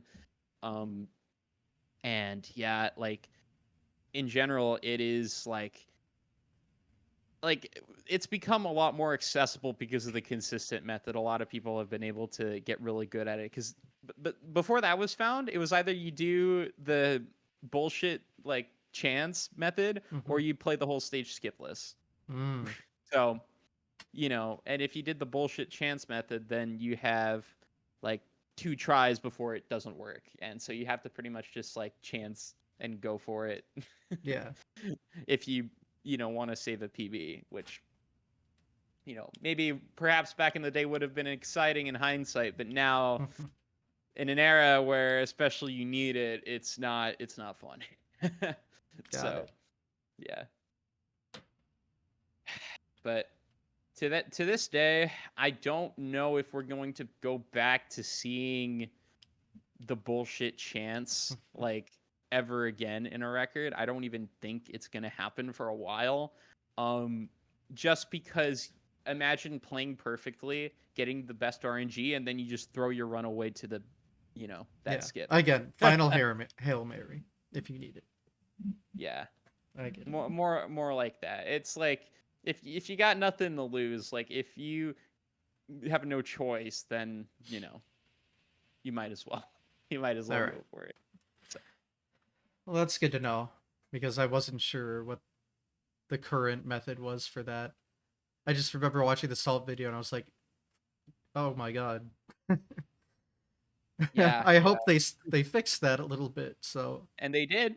Thankfully, I think, right before the video came out, they actually like oh, came up with perfect. it. So, I just know yeah. Katie getting record like hours after the video came out. Yeah. What was the record back then? I forget. So the record in the Summoning Salt video was a 22:53, and then she beat it with a 22:37 Okay, a so few that was the hours later. 22s. All right. It's Eventually, dropped a bunch since then. Wow. yeah, 2 minutes since she got record, she improved it. So Hmm. she got the first 22, the first 21, and the first 20. Wow.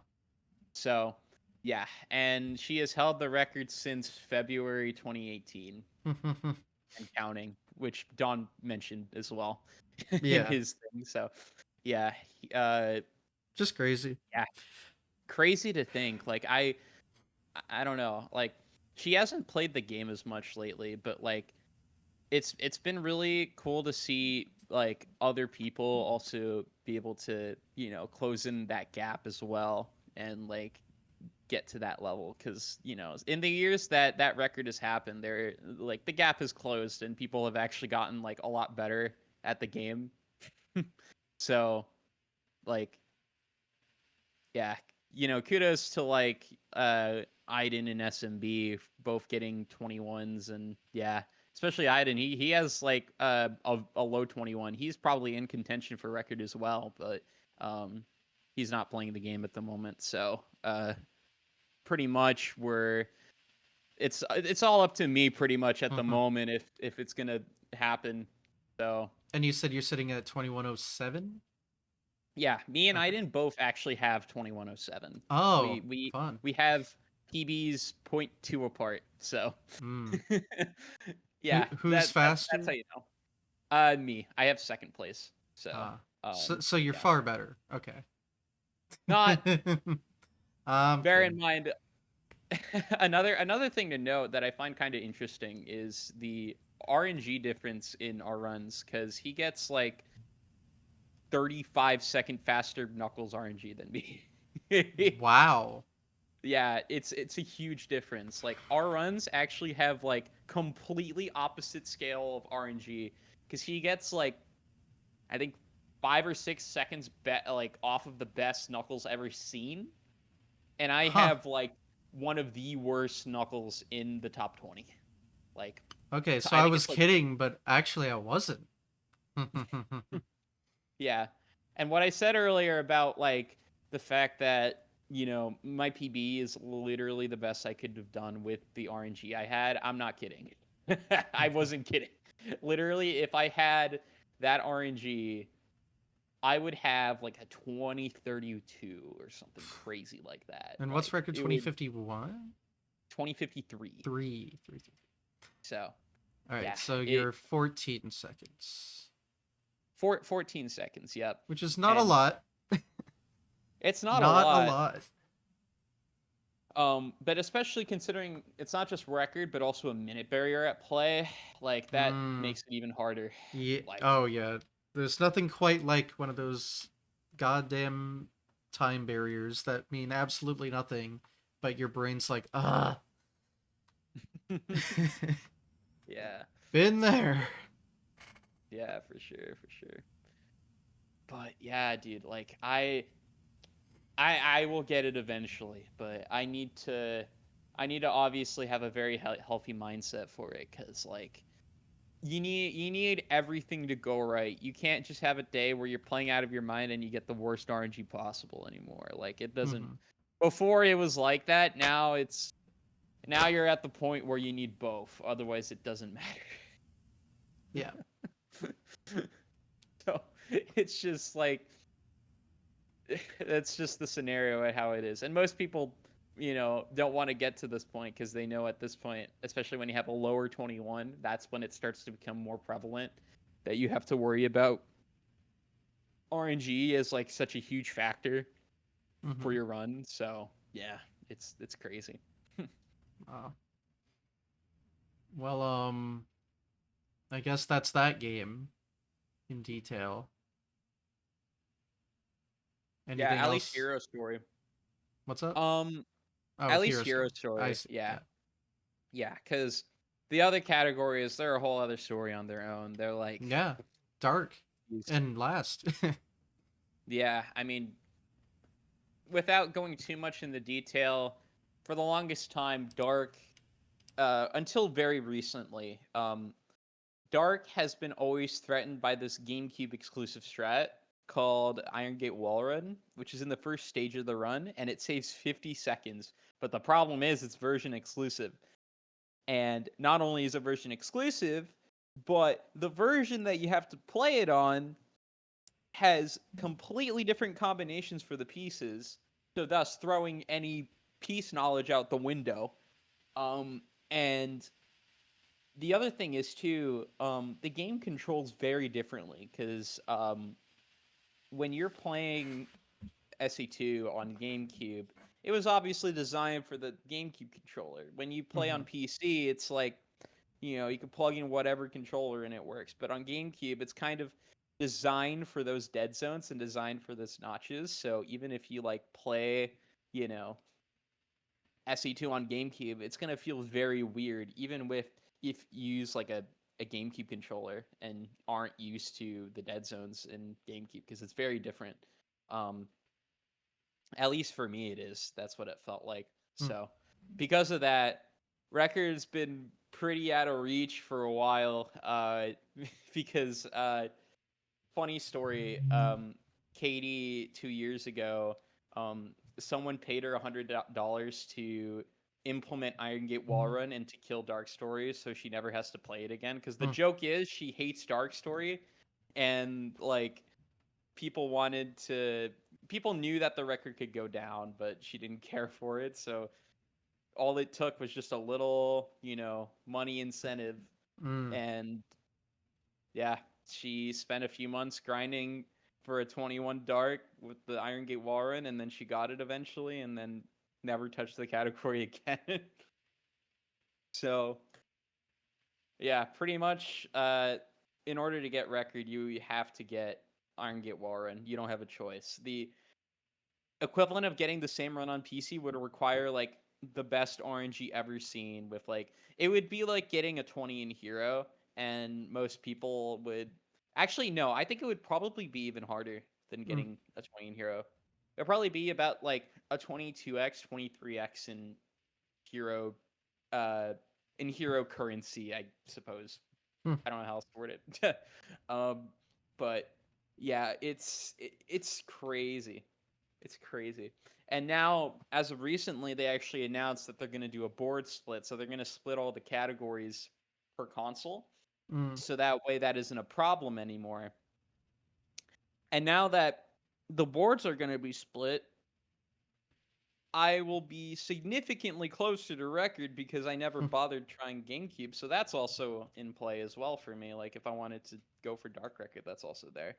Um, so Yeah, I was thinking of potentially going for that as well in the future. Cause like, yeah, I still really like Dark Story. I still think it has a lot of fun parts to it, and definitely the learning curve for Rouge is a lot higher.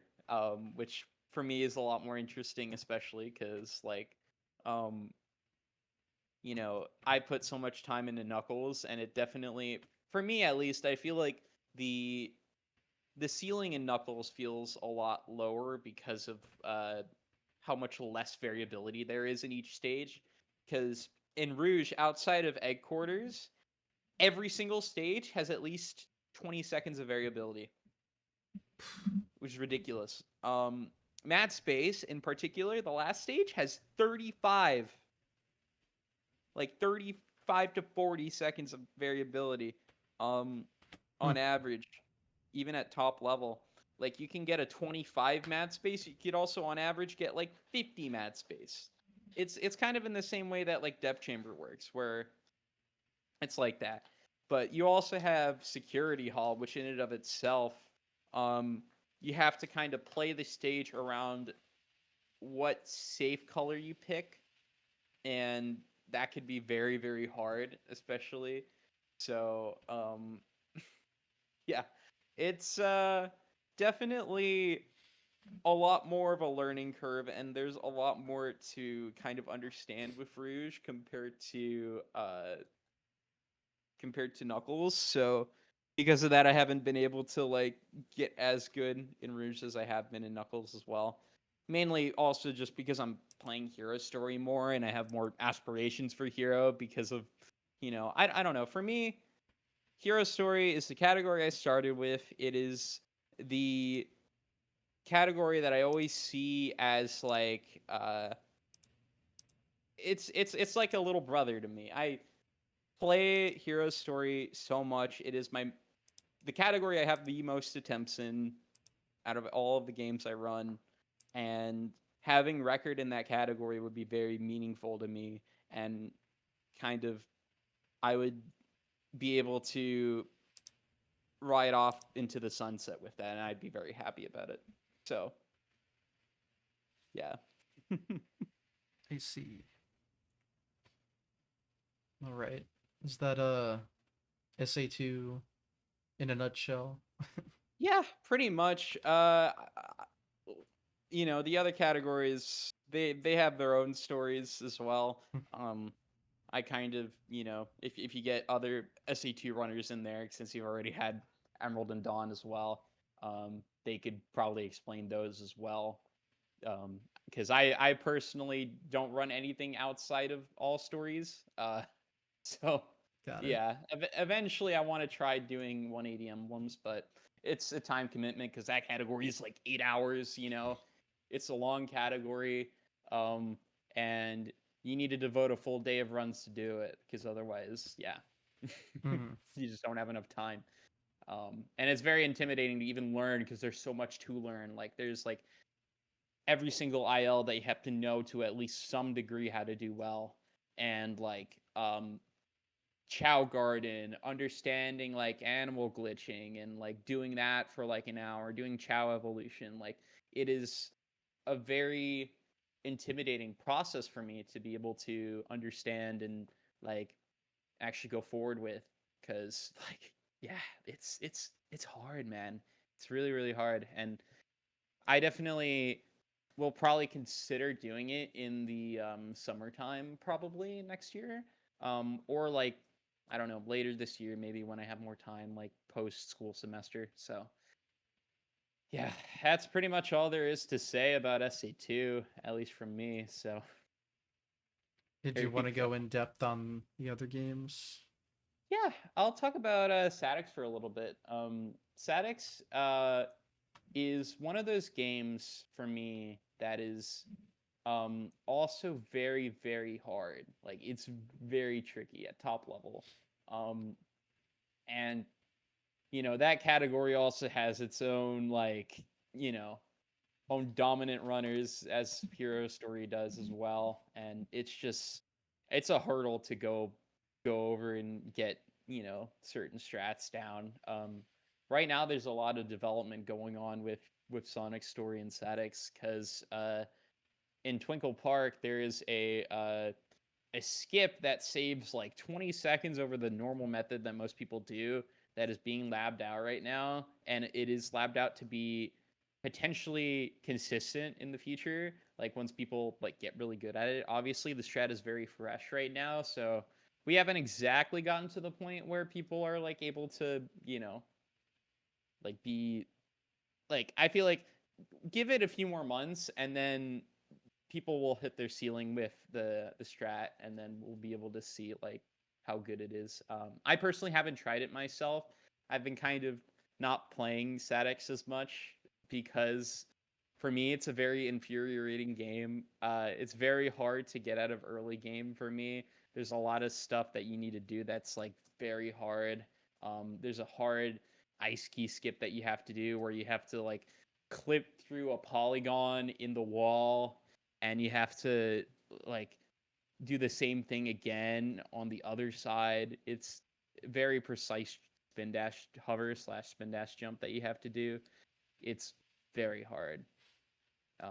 And doing it consistently over and over again has proven to be somewhat hard for me. And you know, I'm someone that I could like pick up stuff and be able to do it, but ice ski skip is kind of one of those things where I I'm good at it, but like I think I just definitely need to like practice that more and figure that out, and also like get more consistent at the other parts of the run, because right now I'm kind of doing runs of statics and like I don't really feel like I'm that consistent at it. Like I don't feel good. I don't feel like I have that same aspirations that I do. I don't know. It just doesn't feel the same to me. And I really wanted to. I really want to get like sub 30 because I'm so close to it. I have a 30:09 right now. That's been my PB for almost 3 years, and I haven't been able to beat it despite grinding like a few weeks to learn strats and stuff like that. And for me, it's really intimidating to do runs because I don't know. I get so mad. I get really pissed when I play that category and do runs because of how BS it can be and how much stuff can happen that just out of nowhere. So, um, for me, I kind of just need to like do more practice individually and not really do runs, so to speak. But I don't know. I'll get the motivation back eventually. Right now, I'm kind of just playing SA2 and playing Sonic 06 on the side, you know, in the evenings when I want to just chill out and stuff. And I've been liking that a lot more. I've been enjoying, my speedrunning schedule, I guess, the past uh past couple months that I've been doing. So yeah. Right. Is that all the game details? Yeah, pretty much from the stuff that I run in statics, yeah. I I don't really have that much else to say cuz for the most part Sonic Story is a very like linear game. There's not really that many like spots where you just like completely skip everything. I guess in the last stage you can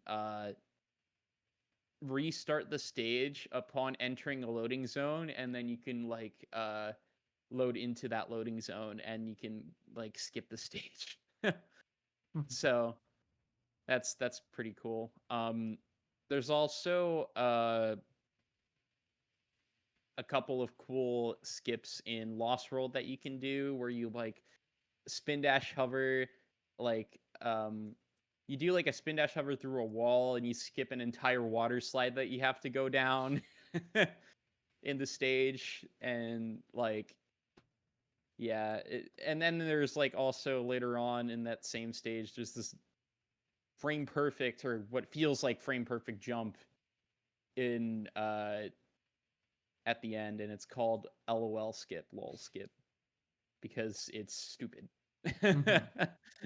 So yeah, generally speaking, names in the Sonic Adventure community a lot of the time are very dumb. You're going to hear a lot of stupid names if you come across any other Sonic runners mentioning those particular strat names. So Mm. just fair warning in the future if that does happen. Because believe me, it is more common than you think. But yeah, I think besides that, yeah, I don't really have anything else to say. If you want to ask any other Mhm. questions, feel free. I usually bring up live events. I think you covered pretty much all of that, unless you've been other than Yeah, just HDQ 2020 and the pace where the Adventure yeah, 2 uh, LTA yeah, was. yeah. In terms of like other speedrunning events I've been to, so I did all the paces after 20 summer 23 up until when it unfortunately Died. ended. Yes. Yeah, so I went to all of them after summer 23, and then I was able to go to SGDQ 25 like a month ago, which was awesome. Mm. Yes. And I was really happy because that was my first GDQ where I actually got to like, be uh be around my friends and actually have people to speak with, and it was my first proper like GDQ experience because unfortunately for me, it was kind of always bad timing for the other ones. Like, I was kind of prioritizing pace because, like, I got invited out for events for pace and for GDQ. I Mm-hmm. would submit, and most of the, like, I wouldn't get in, so it's kind of just like, Yeah. it is what it is. I'm still gonna be submitting Sonic Adventure 2 Hero Story and Sonic No Credits Warp to GDQ to hopefully get in, because both of those categories actually haven't been shown in a while. Um, More so Sonic No Credits Warp. I think that one has been shown in like 9 years. So Oh, yeah, all right. it's been a So while. just been to A20 and S25. Yep. Because the other GDQs, a quarter of those didn't happen because of COVID, Yeah. and the SGDQ 22, I had some stuff happen. That's a whole other story of its own. I don't Mm-hmm. want to go into that here. But and then after that, I got invited out for Pace, and SGDQ 23 happened, like a month prior, and I couldn't do two trips at once. Mm-hmm. Um, and then same goes for the other one. There was a Heroes Sonic Heroes LTA that was happening there, and I wanted to go see that. And Pace is just more low key. Like, it's like a, I don't know, it's a more cozy vibe, or at least was a more cozy vibe than GDQ was for me. Because Yeah. GDQ definitely, you can sense like the corporate nature of the event a little bit more than you would with like Pace. Because, like, yeah, I don't know, I it's guess. definitely I don't just a know. different vibe. But I I think that knowing both, I definitely am happy that I got to go to GDQ, and that GDQ is here, and I can just go. Mm-hmm. um and Pace, unfortunately what happened, and now I kind of, all I really have is GDQ, so I don't have to worry about that. I don't have to make a choice anymore. Because I'm not going to ESA. I'm not paying $2,000 for tickets. I'm good. Mm-hmm. So, I'd love to someday, but yeah, it's just a commitment. So yeah. Did you do anything else at Pace other than the LTA? So I actually did a run of Sonic No Credits Warp at Fall 23. Okay. So I did a run of that, and then Summer 24, I was there for the Heroes LTA. I was there all week, and I was just like, every single Sonic Adventure runner showed up that week pretty much at pace. So I was like, I can't not go. And I think the turnout for GDQ was still pretty big, but it wasn't as big because, like, we had literally people flown out from Europe to go do this event. Like Deku, who is like the goat of Sonic Heroes, he like literally got flown out from Italy to go to fucking Pace for this event. Like, because there was a lot of money up for grabs too. So, like, of course he wanted to take part in that. So I wanted to see him, because I didn't know when I was gonna see, another European fellow at GDQ/Pace again, because you don't get to see that every day. Mm-hmm. So yeah. But yeah, and then Fall 24, I went for a little bit, but I don't know. I just happened to be around there in the area. I didn't really do anything else. So, um, yeah. And then after that, the place closed. We all know what happened. Mm-hmm. So, yeah. Well. And so, yeah. Plan is now I'm just probably going to be going to my SGDQ, maybe occasionally AGDQ, depending on if when school starts. Mm-hmm. Because it usually always happens the week that my school starts. So, like, I would love to go to HEDQ, but it's just like, yeah, it's always bad timing. Mm-hmm. So Well, every event you've been to, I was there too. Fun yeah, fact. yeah, I think I recall seeing you actually at AGDQ 20. Oh. With Yeah, I recall for some reason seeing like Cosmic and you playing on one of the CRTs Incredibly at possible. EGDQ 20. I frankly, it was such a long time ago now that I don't fully remember, but like I definitely remember. I remember that venue and how it was like right next to Universal Studios, which was like Mm-hmm. awesome. And like there was this sick steakhouse that was right next to the fucking hotel. Yeah. Good Yeah, venue. I remember that. It Yeah, it was. was a good venue. It's a shame that unfortunately Florida is the state that it is, and Just pick up the venue and push it somewhere else. yeah, no, I would love like if it wasn't in Florida, I bet they would have definitely kept doing it at that venue because like it's just in Perfect such a weather for great winter spot. too. Like, listen, Pittsburgh's cool and all, but goddamn, there's not a single moment it's not freezing. Yeah, Like in the yeah, literal no. sense. Yeah, it's insane. Um, that that experience was like super cool because like I said, you have Universal Studios across the street. You Mm-hmm. have like there was so much stuff there that I remember. Like I remember the practice room very vividly. Yeah, I do. I remember the entire layout of the place still, even to this day. It's insane. Yeah, no, I remember it.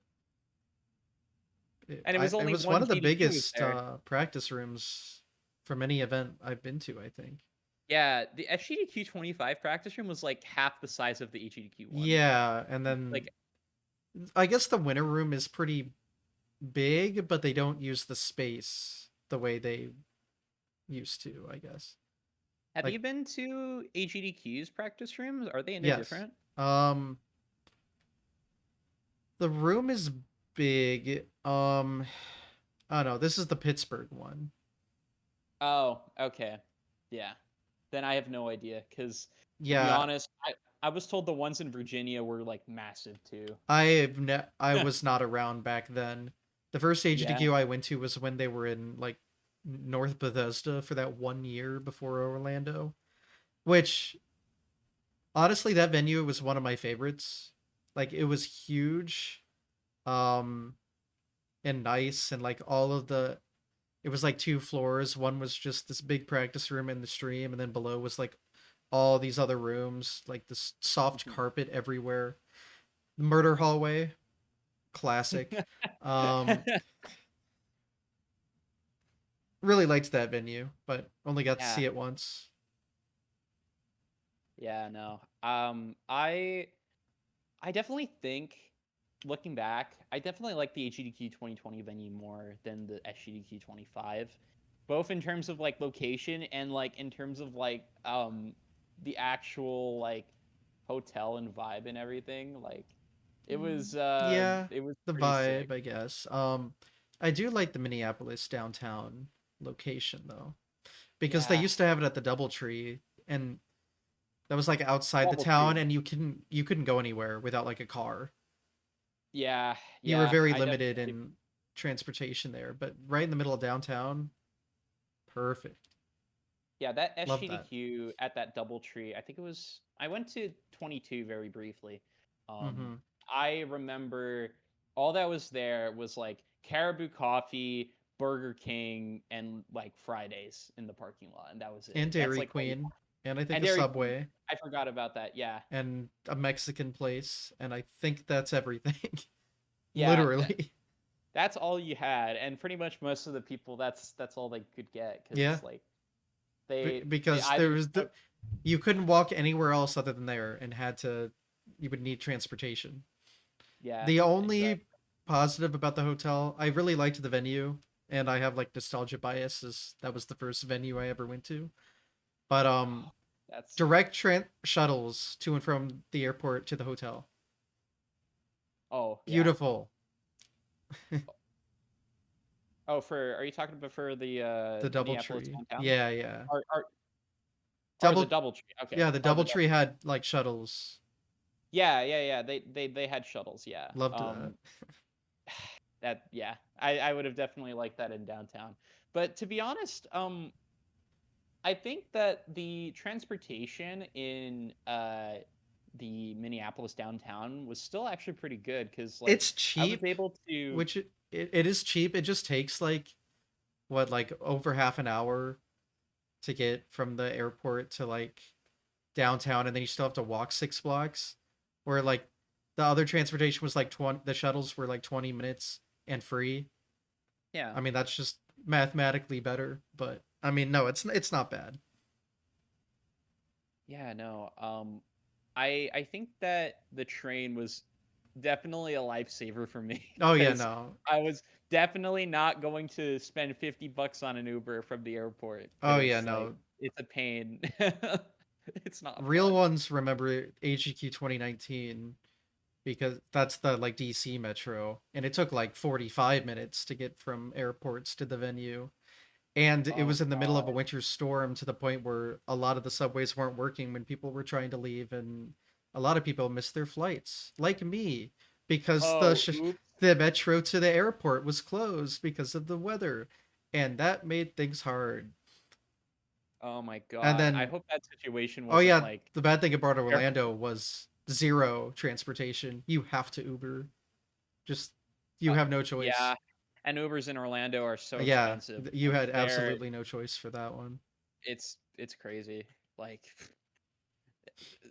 they're the Ubers in Orlando are only ridiculous because of Disney World and Universal. Yeah, Like like if it yeah. wasn't for that, it would be like $30 maybe to the airport. Because I think in terms of distance, um, the Orlando venue was a lot closer to the airport than Yeah, I don't. like It wasn't some that of the other far, was venues. it? But because the area that you were in, the Yeah. Ubers cost so much money. So Mm-hmm. like the demand was really high for Ubers, Yeah. obviously, just from GDQ and like all the places surrounding it. So Yeah. like I remember the Uber driver I had from the airport to the hotel on the first day was like talking about how he's driven Shaq and like some Broadway performer. I'm just like, no way. Orlando, baby. Oh my god, that's crazy. What? He could be lying. I don't know, but Nah, I mean if he's just like talking about it in that way, I doubt he's yeah, no, I lying. don't know. I don't know. Weird thing to gloat about, I guess, but But yeah. or like lie about, but yeah. Ubering Shaquille O'Neal is crazy, But man. I just remember that conversation because it's like, well, currently you have two top level Mario 1 runners in your car. And he's like, what does that mean? I forget how the conversation went. I think it was more like so where are um, you guys going? Oh, time to explain what this all is. oh yeah. I always love that when I explain that to people. Especially those like whenever like public places near the hotel, they're always just like What the hell is going on? asking what's going Yeah. on. Why is everyone carrying this specific badge? Like, is there a convention here? And like, I had to explain it like 3 times last Yeah. GDQ. Like SGDQ was like 3 or 4 times. I think most of them were from Caribou actually, because Oh I think yeah, no. Caribou is probably the most populated restaurant I at think SGDQ Caribou's 25. business like has 20 times the usual amount that week probably. Yeah, Like it's good for ridiculous. them. I get yeah, I guess. Yeah, good for them. They need their local business money. So yeah, People love the Caribou coffee. it was so good. Oh my god, if it was like 5-10 minutes away from me, I would have it every day. I'm not even kidding. Mm, But maybe for the best. unfortunately, yeah, yeah, it is what it is.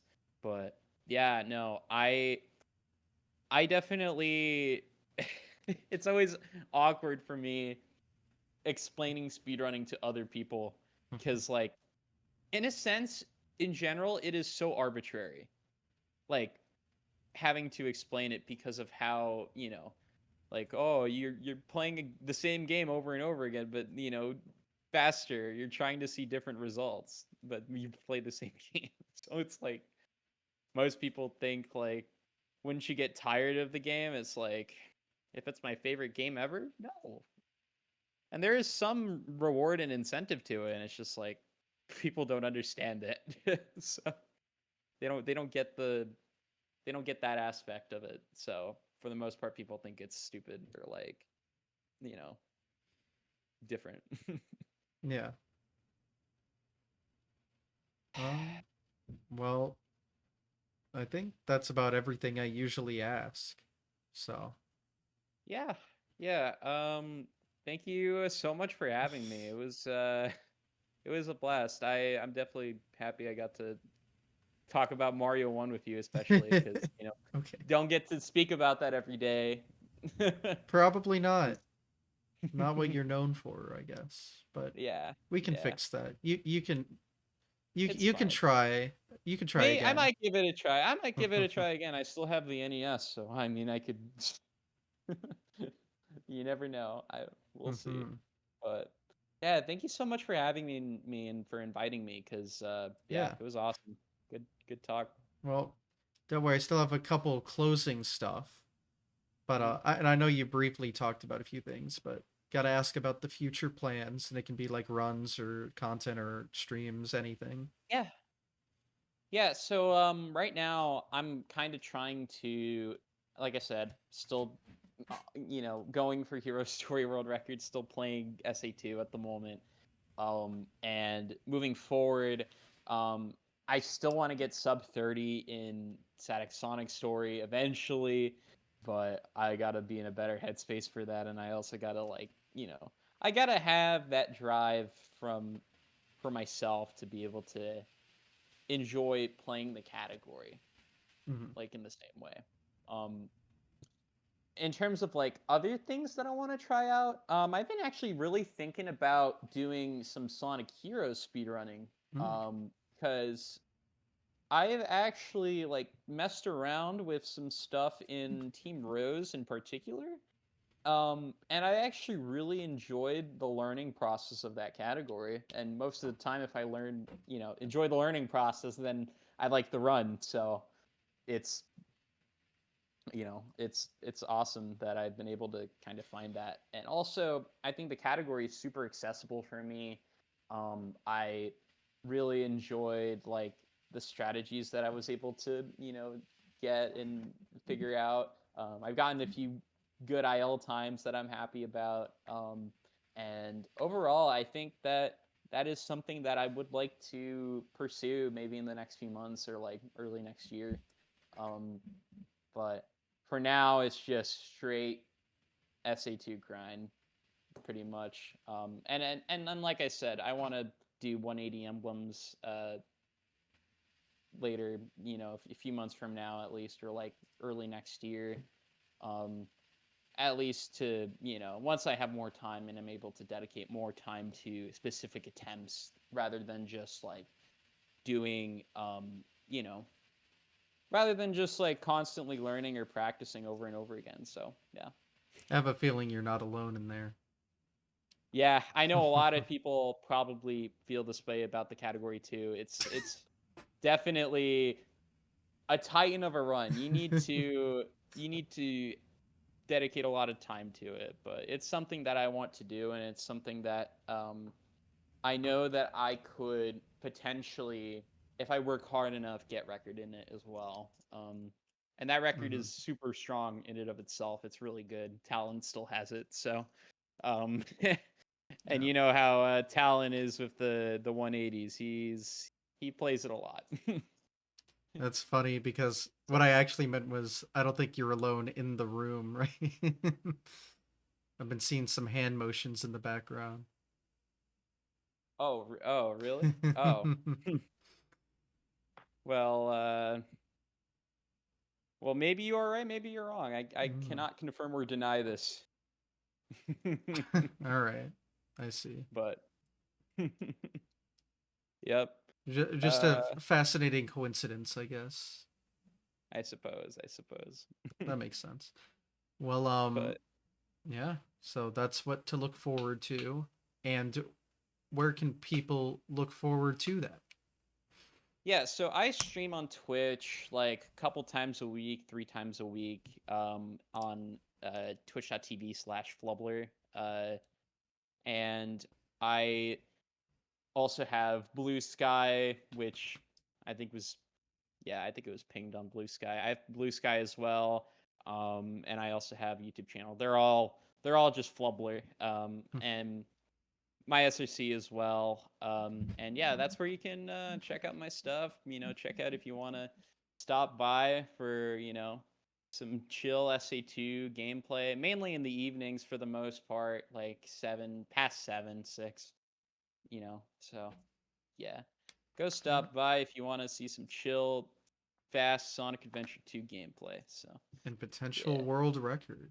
potential world Ooh. record in Hero Story. Yeah, you never know. Yeah, You could never know. happen. We will see.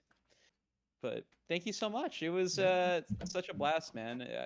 Fun talk, man. I Yep, you made my definitely. job easy. Um, because I yep, was still yapping still pretty. recovering here, so I got to just shut the hell up, which, helps me out. Yeah, yeah, yeah, for sure, for sure. Surely And next week I won't be sick. Surely. yeah, yeah. Good luck with that. I hope you feel better, man. It's been a fun week. It hasn't been that bad, but it's not like COVID or anything. Just like a simple cold that ran around the Just fam, a but cold seasonal allergies, perhaps. a nice mixture of it all. Tis the Yeah. season, but Hmm. we push on through. But yep. Yeah. Anyway, I think that's everything. So we can end things off. You know where to Thank you follow the so much. guest. You know where to follow the show. We're not stopping because I've been doing this way too long at this point.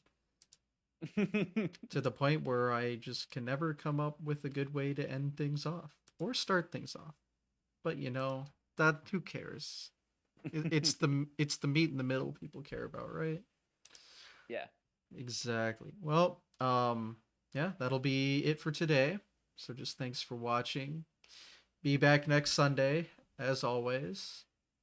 And that's all Yep. I got. So Yep. bye. Bye. Bye.